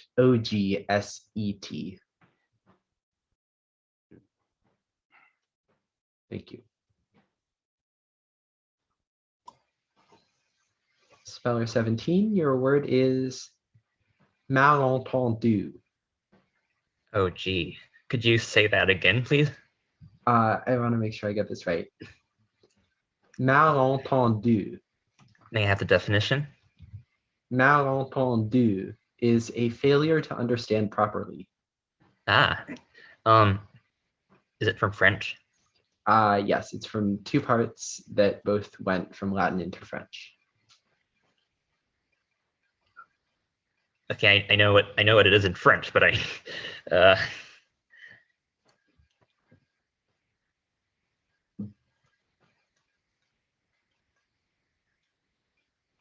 could you use it in a sentence, please? Yes. It hurt her feelings that he didn't show up to the dinner party, but it turns out it was just a malentendu. Could I ask about the parts from French? Is it from mal? Yeah. Is that allowed? Yeah, it is. Is it from French mal meaning poor, poorly, or bad? Yes. Is it from entendu, the participle of entendre, to hear? Yes, you're on the right track. Malentendu. Malentendu. Malentendu. That is correct.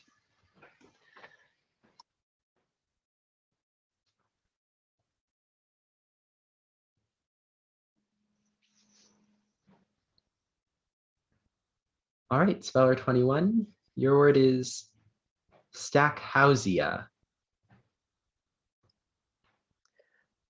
May I have the definition? Stackhausia is a genus of xerophytic Australasian herbs. I'm sorry, can you say that again? Stackhouse. Oh, like the definition? Yes, please. Okay. Stackhausia is a genus of xerophytic Australasian herbs.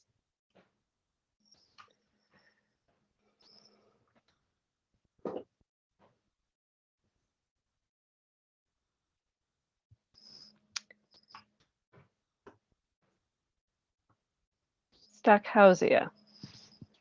Stackhousia.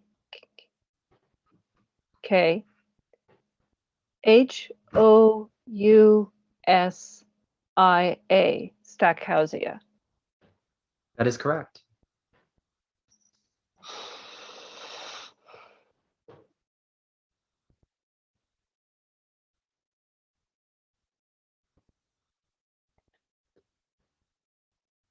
Speller 22, your word could be confused with a similar word. The word is Rankin. It means being according to or relating to an absolute temperature scale where the freezing point of water is 491.67 degrees and the boiling point is 671.67 degrees. If you use the Rankin scale, it takes a lot longer to get to the freezing and boiling points. Can you say that one more time, please? Rankin. Is it from a personal surname? It's from a Scottish eponym. Eponym, okay, yeah. And the definition one more time, please. Being according to or relating to an absolute temperature scale where the freezing point of water is 491.67 degrees and the boiling point is 671.67 degrees. And one more time, the pronunciation. Rankin. Rankin, am I pronouncing that correctly? As far as I can tell, yes. Rankin, okay. Well, this is going to be what it sounds like. Rankin, R-E-N-K-I-N, Rankin. Sorry, Rankin is Rankine. Ah.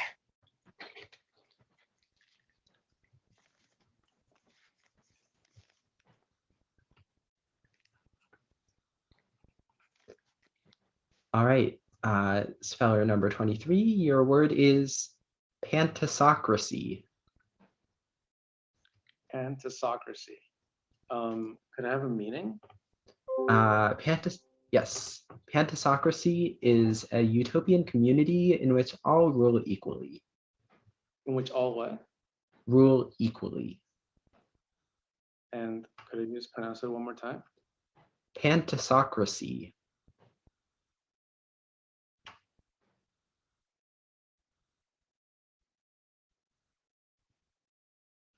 Pantasocracy. P-A-N-T-E-S-O-C-R-A-C-Y. Pantasocracy. Oh. Sorry, pantasocracy is P-A-N-T-I-S-O-C-R-A-C-Y.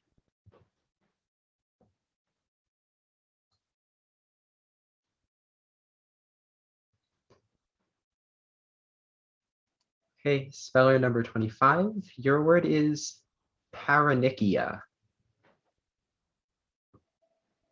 Correct. Could I have a definition, please? Paronychia is the inflammation of the tissues adjacent to the nail of a finger or toe. Paronychia.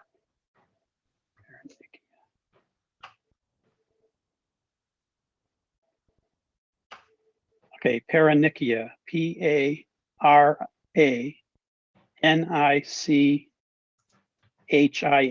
paronychia. Sorry, paronychia is P-A-R-O-N-Y-C-H-I-A. Okay.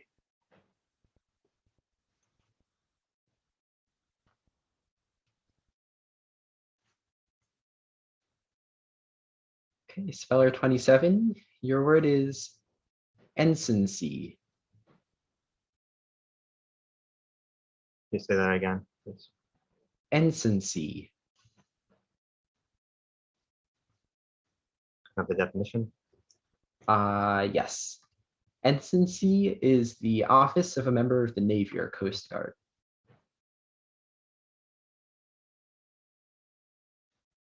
Say that one more time. Ensigncy. The definition, please. Oh, sorry. Yes, ensigncy is the office of a member of the Navy or Coast Guard.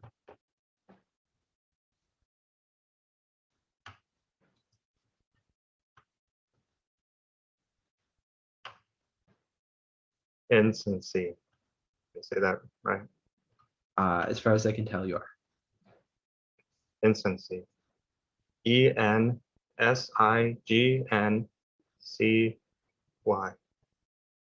Ensigncy. That's correct.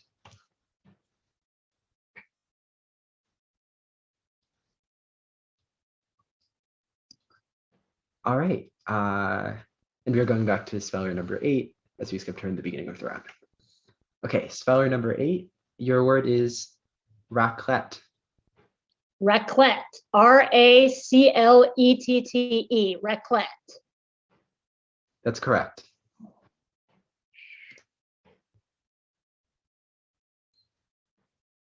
Okay, another hard round. We've got to say goodbye to speller number 1, Jem. Number 11, Cherish. Number 12, Joe. Number 15, Bob. Number 22, Joel Hess. Number 23, Cesar. Number 25, Joel Horn. And yeah, that's it. Okay, thank you so much for participating in the TOSSUP Spelling Bee. Go check yourselves out on YouTube. Hey, we're going to take a quick break and come back. Deborah, we're getting close to the end here, aren't we? Well, maybe, but this was definitely ratcheted up hard. It was a real bloodbath. I'm really sorry to see these spellers go. They're all so talented, but we'll see what happens next. Are we able to talk to Judge Yuki and ask her how many spellers we have left? Why don't we get that information and give everyone a recap as soon as we come back from break? But we know we're down to like less than 10 people, it seems like, right? Definitely, yep. All right, can't wait to see how this plays out. Thank you for sticking with us. I could not believe I hadn't heard of half those words. Go ahead. Good. So here's my spelling bee. Oh, sorry. Here's my Scrabble necklace, and here's my spelling bee necklace. So double lucky. All right. So glad to have you all with us watching. Thanks. Okay, we're going to go for a quick break, and then we'll be back, everyone. And we are coming back. We are going into a very special round at this point. Deborah, why don't you tell us about how championship rounds work? Well, I've been alerted that we have only 5 spellers left. Can everyone hear me? I hope so. Okay, so we have 5 spellers left, so we need to alert you guys to the championship round rules. So if there is a tie for 3rd place, a tiebreaker round will be held, and the speller who does not misspell will be declared the 3rd place winner. Yes, I have a screen for that. Let me pull that up. I apologize, I got distracted. Here is the rule that you just mentioned. I'm showing that to the audience now. And I'm going to why read it don't one we more go time. to rule number 2? Okay. Okay, if there is a tie for rule, I'm going to read it again. Which one am I reading, Josh? Sorry, 3rd place? You can go with number 2. I've got rule number 2 up on screen. Okay. If only one speller is correct in a round, a championship round occurs for that speller. If that speller spells correctly, they'll be crowned the 1st place winner. If the word is misspelled, the competition will continue with all spellers who spelled before the championship round. I know it's hard to get your head around. There's a lot of text. Okay. So next let's card. go to rule number 3. Okay. After the 3rd place winner, after the 1st place winner has been determined, there may be further tie-breaking rounds to establish 2nd and 3rd place winners. Okay, so and you're welcome to check out the rules on our website if you want more information about that. Thank And you. Just so I understand, Deborah, Mm-hmm. the idea is if we get down to the end and there's one person left, then they have to spell one more word and they're the champion. Is that right? That is correct. You have to Okay. spell one further round than everyone else has spelled. Fantastic. All right. Well, I think we are ready to go. We are going to, I'm just going to let our spellers know. We're just about to start the next round, everybody.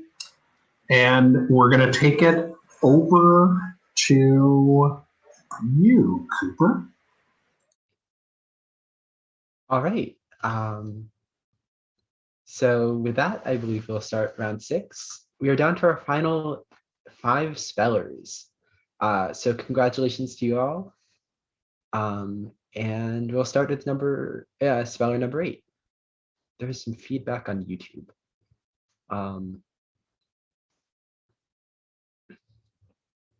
Should I wait until this is fixed?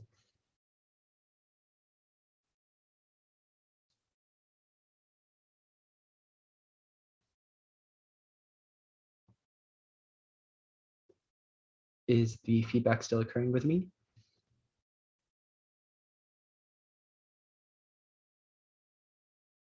It might be just the judges having a problem. I hope so. Okay. All right. Well, if speller number 8, you can hear me well, I will give you your word. Your word is hypheresis. Hypheresis. Can I have a definition, please? Hypheresis is the omission of a sound, letter, or syllable from the body of a word. Is the language of origin Greek? Yes, it comes from 3 Greek parts. Hypheresis. Hypheresis.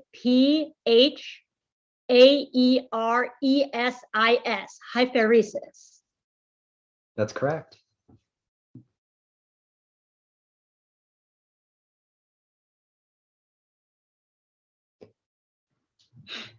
Speller 14, your word is appassionatamenti.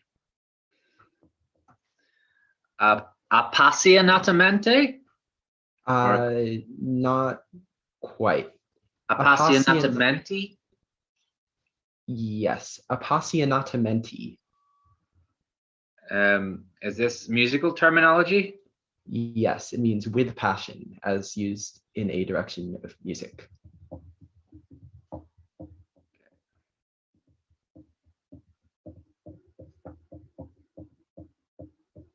Appassionatamenti. Could you pronounce it one more time? Appassionatamenti.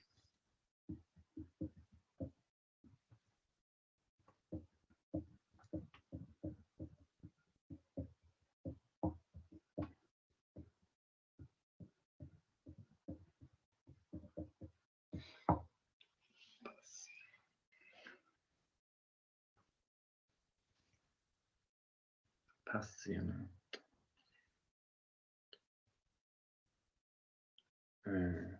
Could you use it in a sentence, please? Of course. Sorry. I play all my music appassionatamenti, much to the chagrin of my band teacher.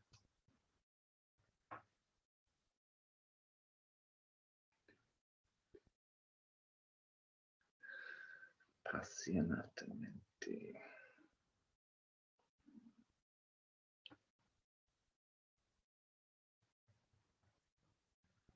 Could you pronounce it one more time, please? Yes. Appassionatamenti. Okay. Appassionatamenti. Could you pronounce it for me one more time? Appassionatamenti? Appassionatamenti. Okay, appassionatamenti. A-P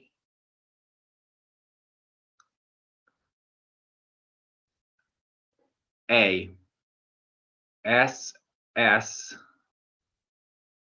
I O-N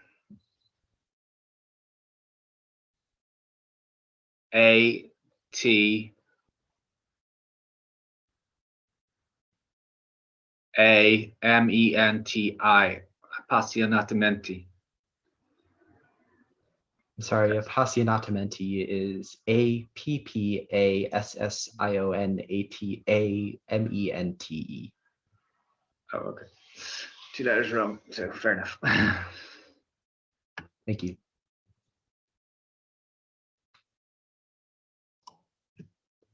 Speller 17, your word is nepenthe. Nepenthe. May I have the definition, please? Something capable of relieving grief or suffering. Nepenthe. May I have the language of origin? This word comes from Latin, from Greek. Nepenthe. Could you use it in a sentence, please? Yes, I can. After she lost her own child, working at the women's shelter was a nepenthe to her. Could you pronounce it again, please? Nepenthe. Nepenthe. Am I saying it right? As far as I can tell. I have the part of speech. Is it a noun? It is a noun. Nepenthe. Nepenthe. Nepenthe. N-E-P-E-N-T-H-E. Nepenthe. That's correct.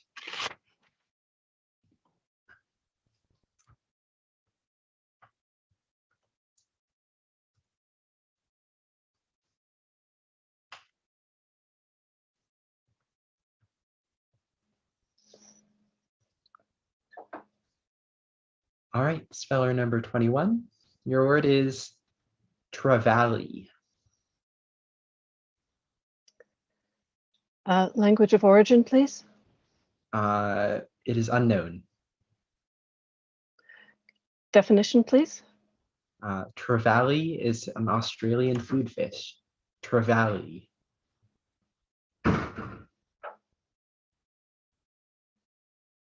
Trevally.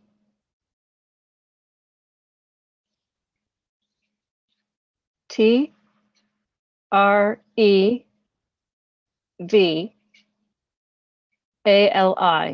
Trevally. Sorry, Trevally is T-R-E-V-A-L-L-Y.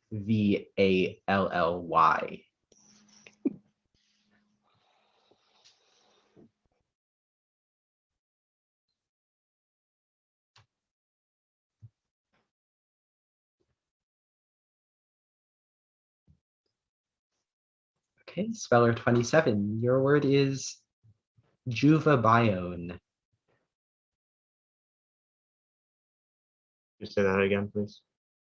Juvabione. Say it again. Juvabione. Juvabione. I believe so. Juvabione. Can you give me the definition, please? Juvabione is a substance isolated from pulpwood used as an insecticide.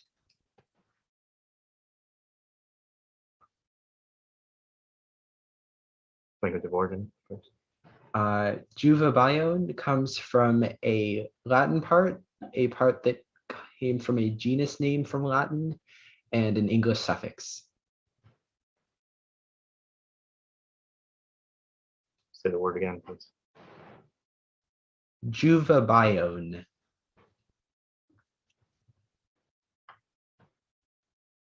The definition again. Juvabione is a substance isolated from pulpwood used as an insecticide. Language of origin.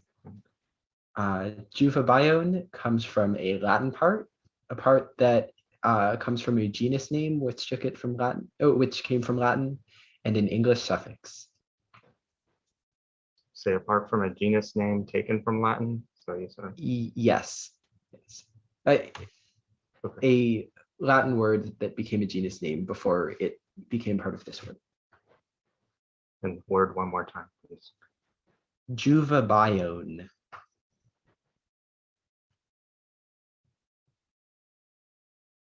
Juvabione.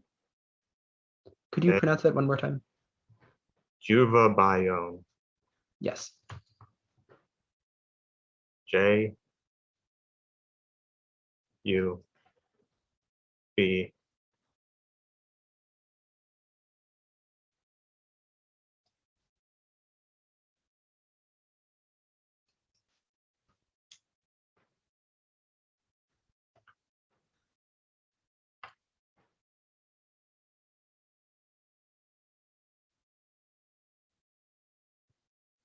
A B I-O-N-E. Juva biome. That is correct.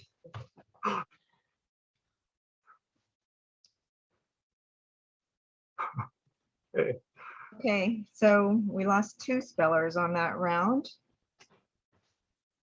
Number 14, Rick, and number 21, Kristen. Thank you so much for participating in the TOSSUP Spelling Bee. You may now go to YouTube to watch the stream. All right. So we are now at our top 3 spellers, and congratulations to everyone who's competed, these top 3 spellers. And all of you will be getting prizes. And okay, so you may have read about the championship round aspect. If there is only one speller standing at the end of a round, then that speller will have to spell one more word in order to win the bee. If they spell that wrong, everybody comes back in. And if everybody misspells in a round, then everybody is back in. Spellers, do you have any questions about these rules?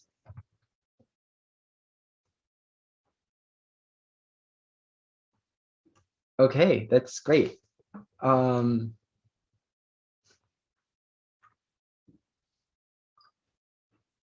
Okay, yes, judges, we will move to the beginning of round 7.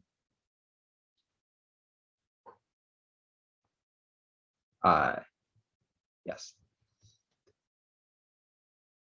And okay, I think we're ready to start round 7 with our 3 remaining spellers.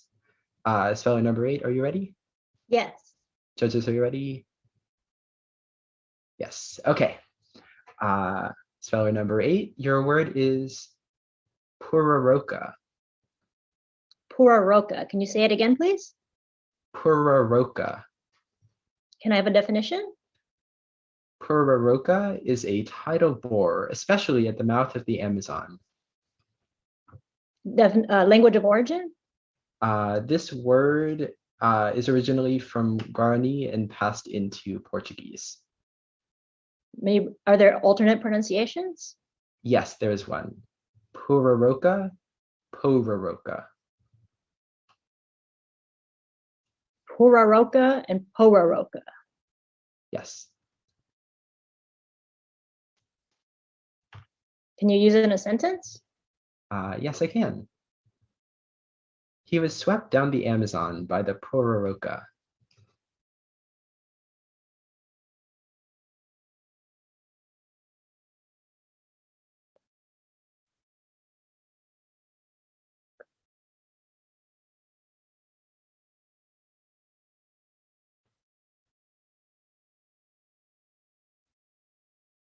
Puraroka. P-O-U-R-A-R-O-C-A. Puraroka. I'm sorry, Puraroka is P-O-R-O-R-O-C-A. Thank you. And stay on.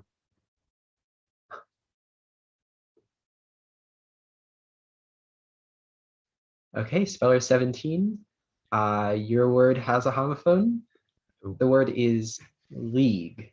This league is a type of kelp. The mermaid had a dress made out of league. Ooh. May I have the language of origin? It's unknown. Could you say it again, please? League.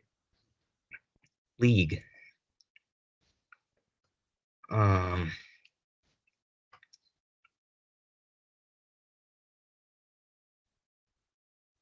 doesn't have any other alternate pronunciations. That is the only one I have. League. Unknown origin.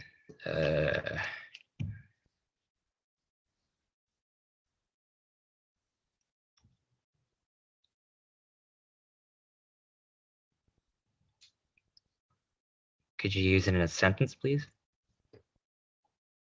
Yes. The mermaid had a dress made out of league. Oh yeah, that was the sentence. League. League.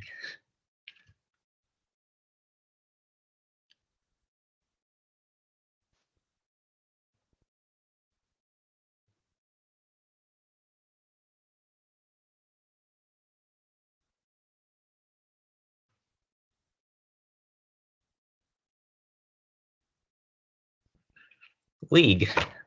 Leeg. League.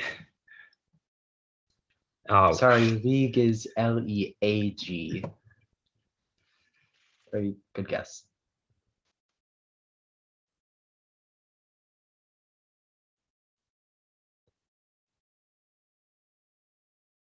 All right, speller number 27. Your word is winceyette. I'm sorry, I mispronounced that. Winceyette. Say it again, please.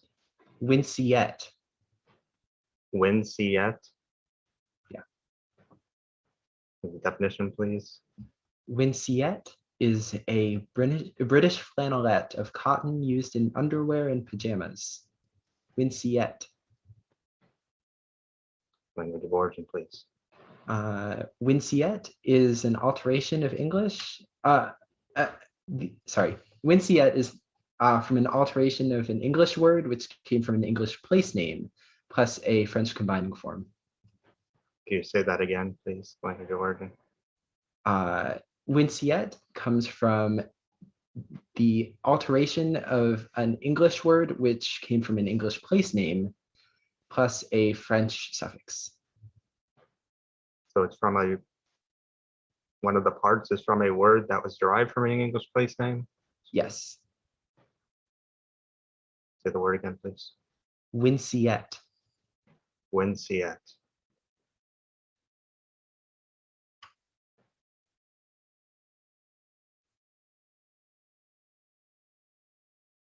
You know I haven't started yet, right?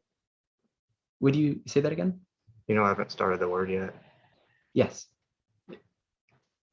Just because I sort of, yeah. Okay. Because I said the word okay after I said the name of the, I wasn't. You know what I mean? Yes, yes. Okay. You're good.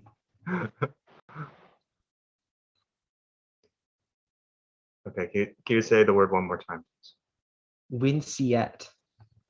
Sorry, what was the second part of the language of origin besides It's a French suffix. French suffix? Mhm.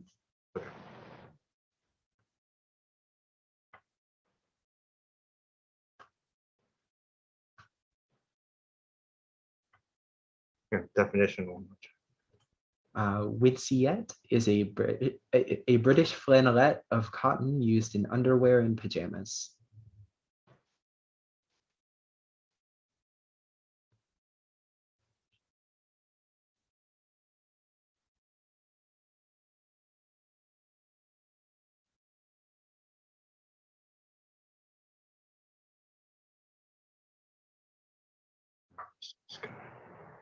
No. Winceyette. W.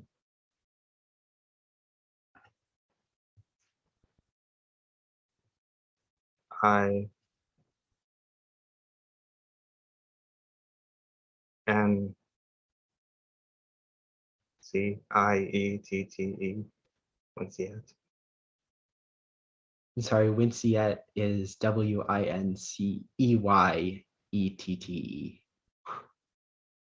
It's never gonna guess that. Okay. All right. So all of our 3 spellers misspelled. We restart the round with all 3 in. Judge Yuki, could you repeat who the spellers are? Oh, sure, yes. Number 8 is Mina Le. Number 17 is Wolfram Poe. And number 27 is Trenton Charlson. Okay, judges, we are going to continue on round 7. Okay. And, you know, this works exactly the same as last round. Yes. Okay, speller number 8, your word is Hanister. Can you say it again? Hanister. Definition? A Hanister is a person admitted to the Merchant Guild in Oxford, England. Language of origin? Hanister comes from a part that went from German into English and an English part.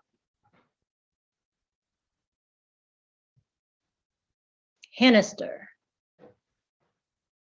Hanister. Hanister. Sorry, Hanister is Hanaster.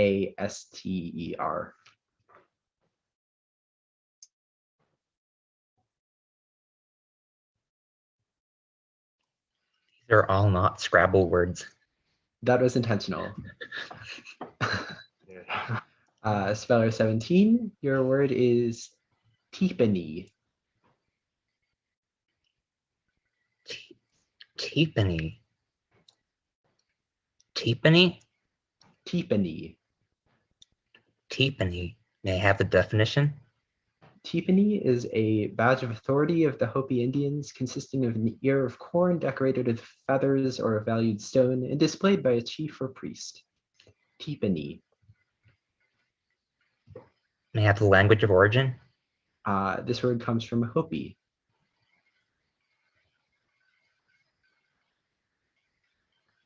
Could you repeat the word, please? Teepany. Are there any alternate pronunciations? That's the only one I have here. Teepany. Teepany. Could you repeat the word? Teepany. Teepany. Teepany.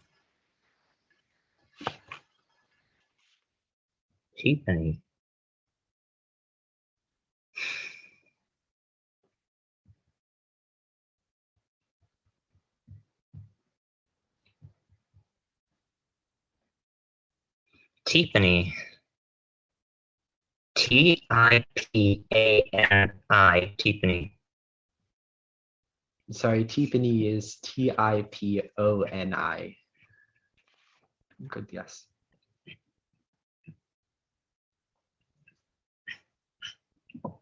Okay, speller 27, your word is Whambanger.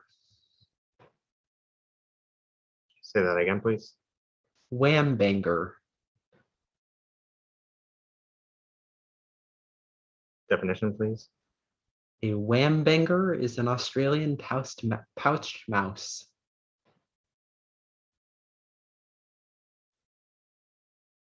Language of origin, please. The origin is unknown.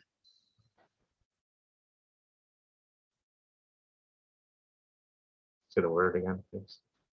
Whambanger.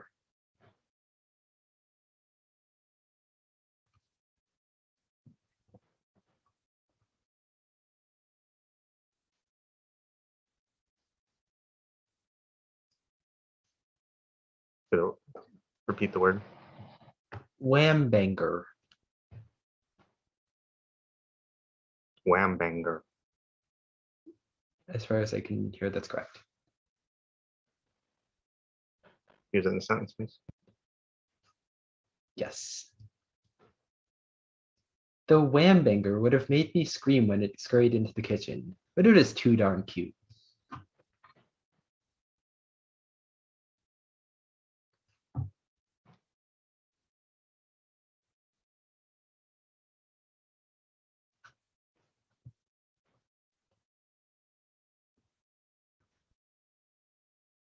Whambanger. W A M B A Wambanger. Sorry, Wambanger is Wambenger. Say A-N-G? Enger. It's All right. So we've completed that round. Again, all three spellers misspelled. We will move to another round with all three spellers that began. Judges, let's move to round 6 and start with the word 21.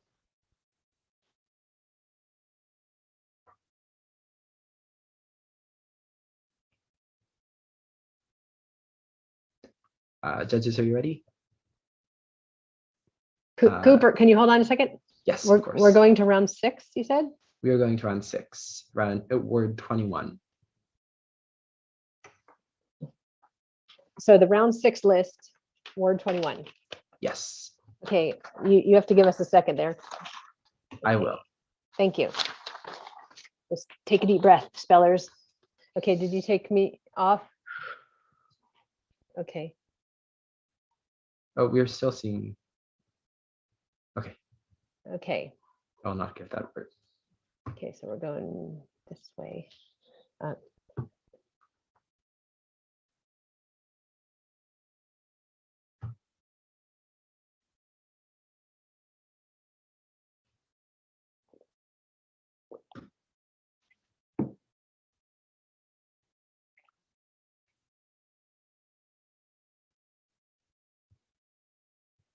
Cooper, just to repeat, we're starting on word 21 Word 21. Yes. of round 6. Of Okay, round 6. got it. All right, thank you. Okay. Speller number 8, are you ready? Yes. Okay. Your word is Grimthorpe. Grimthorpe. Grimthorpe. Grimthorpe. That's correct.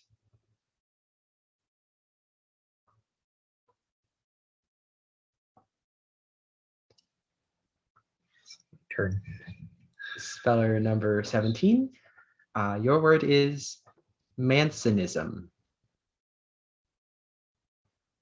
May I have the definition? Mansonism is the condition of being left-handed. May I have the language of origin? Mansonism comes from Italian. It came into English from Italian, which took it from Latin.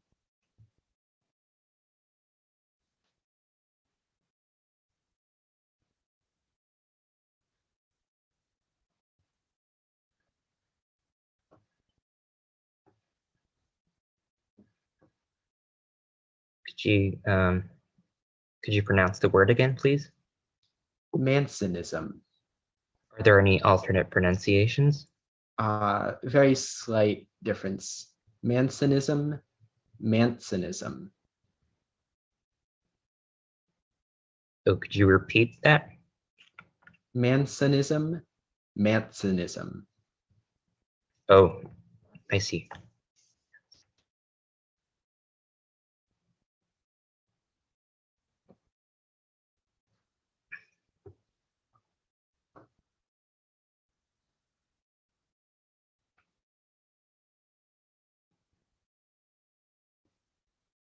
Mansonism.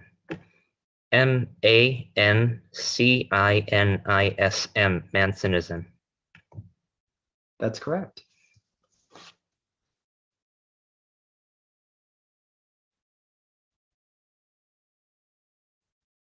Okay, speller 27. Your word is Rhodamont. Say that again, please. Rhodamont. Definition, please. Rhodamont is a vain or blustering boaster. Language of origin, please. This word comes from an Italian literary name. The whole word comes from. There's no other like suffix or anything. It is just an Italian literary name. Rhodamont.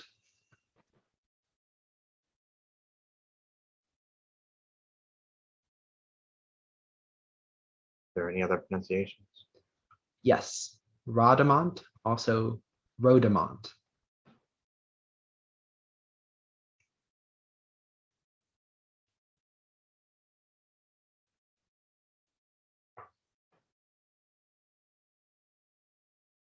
You said it was an Italian name, literary name? Yes, it comes from an Italian literary name. Like from Italian literature? Or? Yes, it comes from Italian literature. Okay, Italian literature. Say the word again, please. Rhodamont. Any other pronunciation? Rhodamont.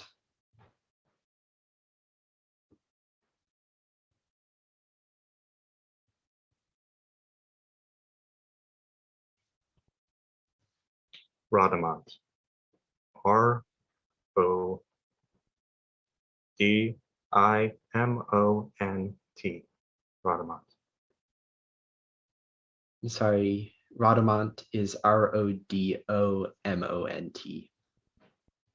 Thank you very much.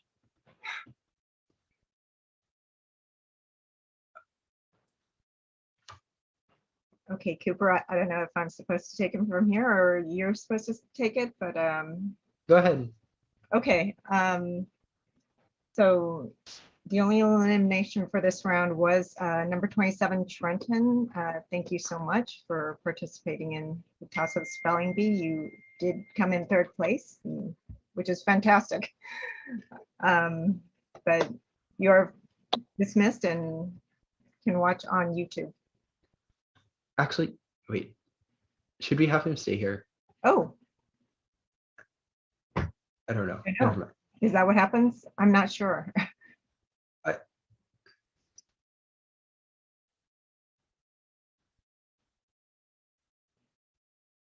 Okay. All right. Well, All right, then stick around, Trenton. okay. Okay.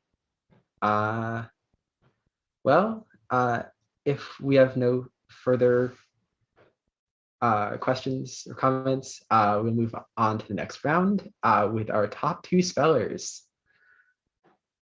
Okay, so we'll start with speller number 8 again. Your word is cholecystokinin. Cholecystokinin.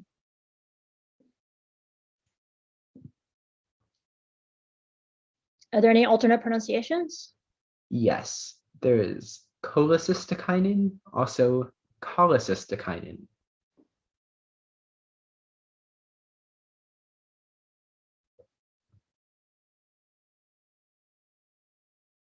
Cholecystokinin. CHOLECYSTIKININ. Cholecystokinin. Sorry, cholecystokinin is CHOLECYSTOKININ.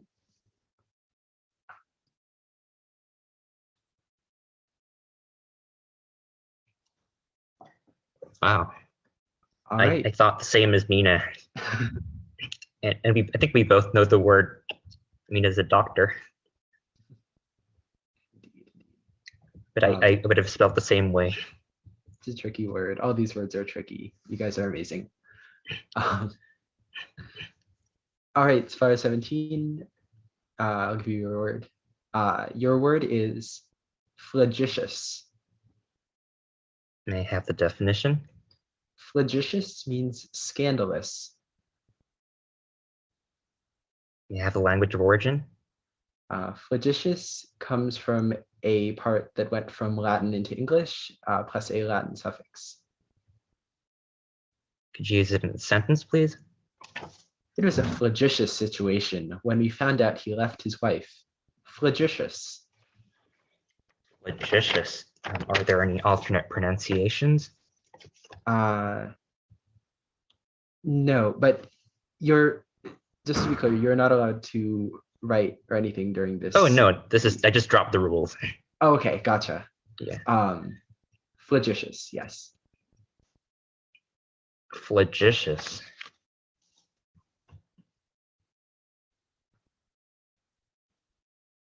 Flagitious. Could you say the word again, please? Flagitious. Flagitious.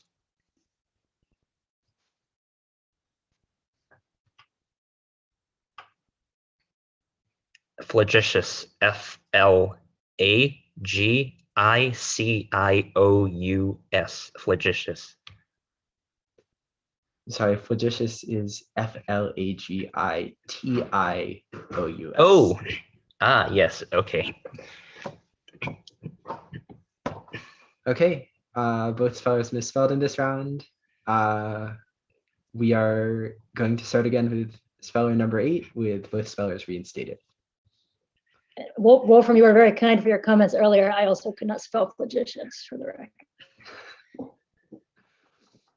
We have 2 evenly matched spellers. Speller number 8, your word is Uzarin. Can you say it again? Uzarin. Language of origin?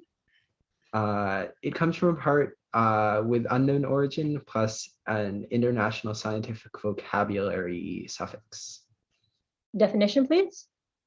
Uzarin is a crystalline glucoside used as an arrow poison. A crystallized what, please? Crystalline glucoside. Used as what poison? An arrow poison.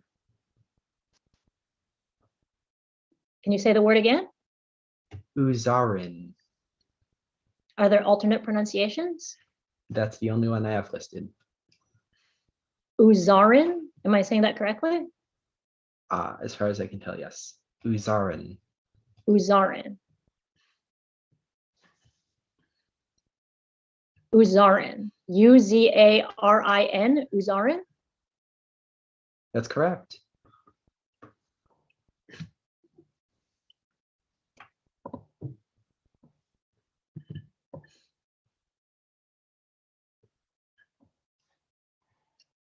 Leaved palm with red starchy edible fruit. Pupunia. You have the language of origin. Pupunia is originally from Tupi before it went into Portuguese.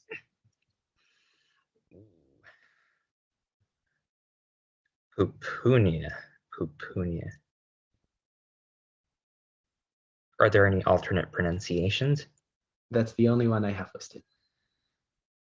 Pupunia. Well, I've never heard this word, so I'm gonna guess Pupunia. Pupunia. Pupunia. Sorry, Pupunia is Pupunha. Oh. Cabecera is the chief city of a province or district in a Spanish-speaking country. Language of origin? It comes from a Spanish part and a Spanish suffix. Are there Spanish. alternate pronunciations? That is the only one I have here. Cabecera. Cabecera. Am I saying it correctly? Cabecera. Cabecera.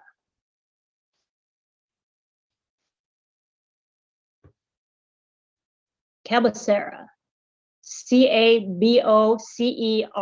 Cabecera. Sorry, cabecera is Cabecera. All right, so we will return to the 2 spellers that began. Speller 8 is up again in this next round. You mean me? No. So we are going to go in the normal order. Okay, it's both are reinstated. Yeah. Yes. All right. Speller number 8. We're just continuing on with the same word stretches. Your word is thylacomus.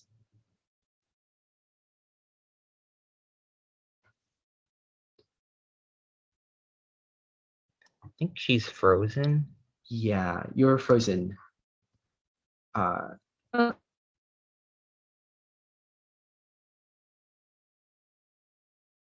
frozen again. And now you're not. Okay. I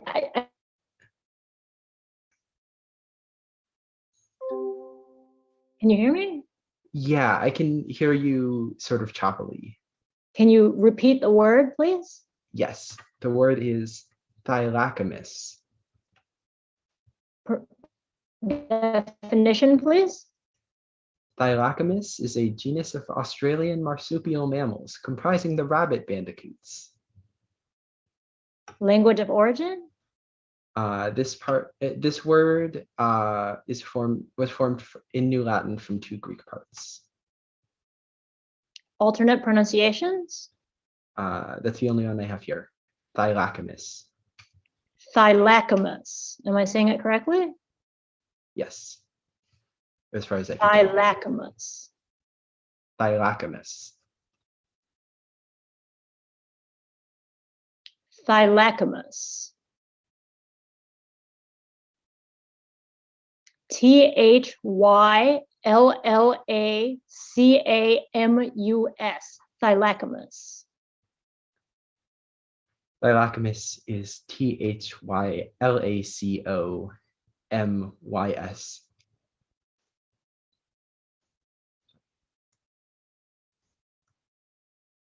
All right, speller 17. Your word is warizo. Warizo. May I have the definition, please? Warizo is the offspring of a male llama and a female alpaca. May I have the language of origin? Warizo comes from American Spanish. Warizo, American Spanish.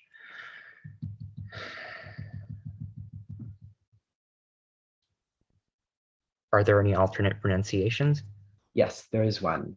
Warizo, also wariso.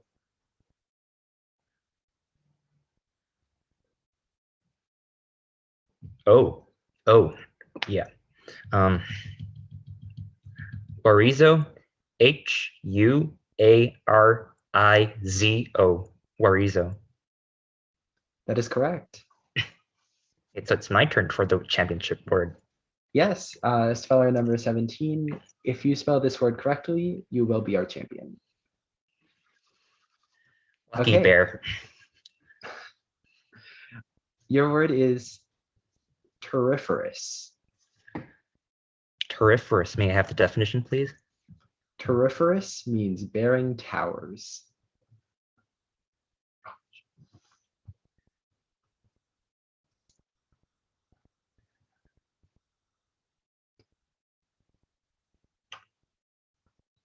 May I have the language of origin, please? Terriferous is from Latin plus an English combining form. Terriferous. Are there any alternate pronunciations? Yeah, there's a slight variant. Terriferous. Could you pronounce both again, please? Terriferous. I didn't hear any difference. Slightly different. Only slightly.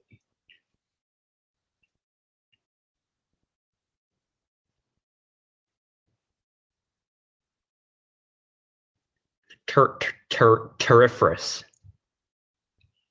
Terriferous? Terriferous or terriferous.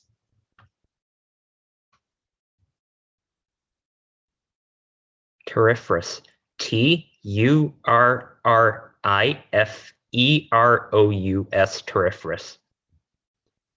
That is correct. Speller number 17, you are our champion. Yay. Hey, commiserations to me now. Speller number 8, you are second place speller.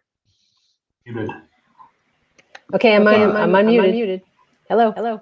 Hi, everybody. Congratulations, Wolfram. That's fantastic. And congratulations, Mina. And congratulations, Trenton. You guys all were fantabulous. To ask Wolfram a question about the warizo. It seems like you didn't know it and then you suddenly did. So where did that come from? What part of your brain? Actually, I was confused about the alternate pronunciation until I realized that that Z is also pronounced like S in Spanish. Uh-huh. That was very impressive. And like terriferous, had you seen that word before? I guess the root, he said bearing towers, so towers as in turret, T-U-R-R-E-T. So I've heard of like genus name Turritopsis, Oh, okay. which starts with T-U-R-I, and as for the ferris, it's bearing, so that part was the easy part. I just wasn't sure about the tower part. I see. And so, well, how did you think it was going to play out with like you know, Mina getting the championship round and then you and I thought Mina was going to win. Yeah, well, it was a close call. You both are amazing spellers. So Deborah, And I think yes. I was muted before to our YouTube audience. So I wanted to thank our audience just one more time for sticking with us all the way through. We really had great numbers here. So thank you for that. And if you like this content, please give the video a like. And if you want to see more of this content, maybe subscribe to the channel. In the meantime, congratulations to Wolfram. We're going to bring on our second and third place finishers. But I also want to say thank you to our fantastic team here. And Yuki and Brian and Cooper did a fantastic job. I'm sure you agree, Deborah. Do you want to add anything to that? I'm just so grateful that Yuki and Brian and Cooper, and I wanted to thank Kathy, who was our YouTube monitor and putting out the good word for us. I also wanted to thank James Coker for his fabulous score. We had a toss-up score. I'm not sure if you guys got to hear it. And I wanted to thank Sylvie Lamontagne for helping Cooper check his list to make sure the words were of equal difficulty, which is harder than it sounds. So thanks a bunch for coming, and I hope we can do it again. Thank you, Scrabble friends. Absolutely.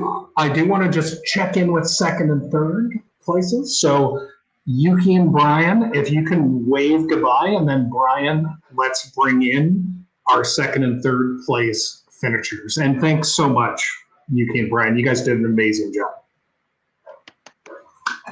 Thank you as well. Okay. You're welcome. Thank you. Thank you. It was wonderful. So we'll give Brian a chance to flip out, and we'll bring in number 2 and 3 if they're still with us. Hopefully they are. Yeah, they are. Okay, they're on there. Do you want me to just remove the three of us? No, Okay. I want you to remove yourself and Yuki, and let's bring on the second and third place. Fantastic. And I thought what would be a good thing to do here, Cooper, do you have any questions for our spellers? I mean, you've been quite controlled and very disciplined the whole time. Do you have any thoughts? We haven't heard anything from you other than super hard words. You know, I thought about this list for a while, and I'm so happy that you guys spelled the words. Like, it was amazing to see them like that. I'm just wondering, like, what is your background in spelling? How do you know words? Did you do any preparation for this bee? Trenton?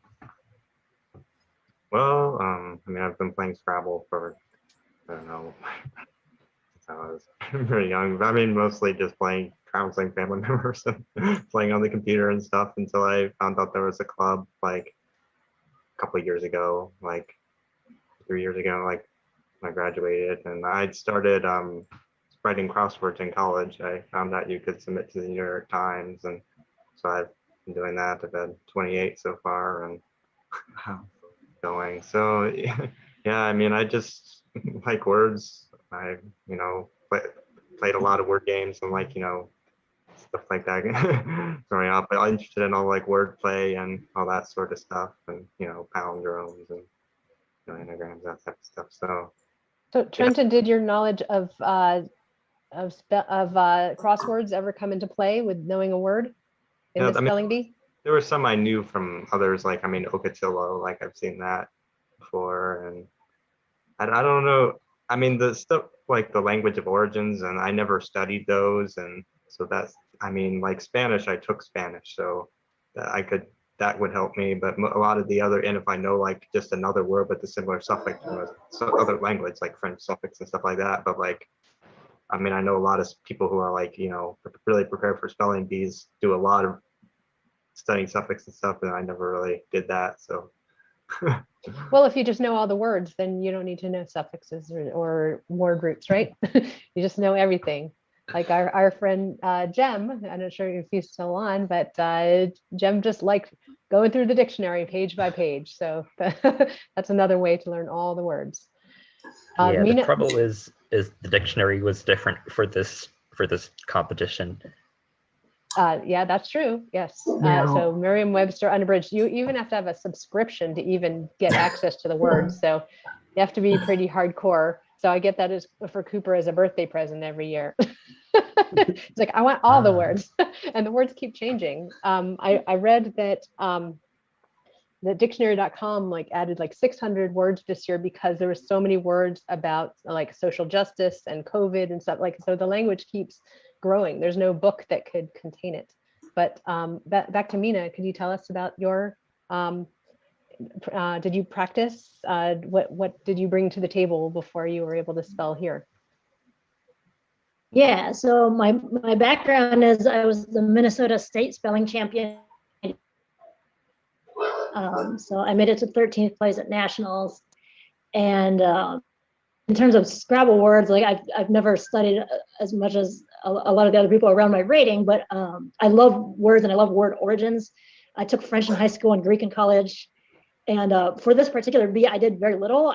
I basically looked at the Scripps National Spelling Bee website last night for maybe an hour max at spellingbee.com. They have a 28-page list there. So I looked over that. But yeah, if this becomes even bigger next year, I'll definitely consider buying a analog version of Merriam-Webster so I can study for real. I was really struck by how quickly, Nina, you spelled some of the words. So can you just talk about that? Is it just instant recognition? That's it, no doubt? Yeah. Okay. Yeah, like I didn't want to waste time if I was 100% positive.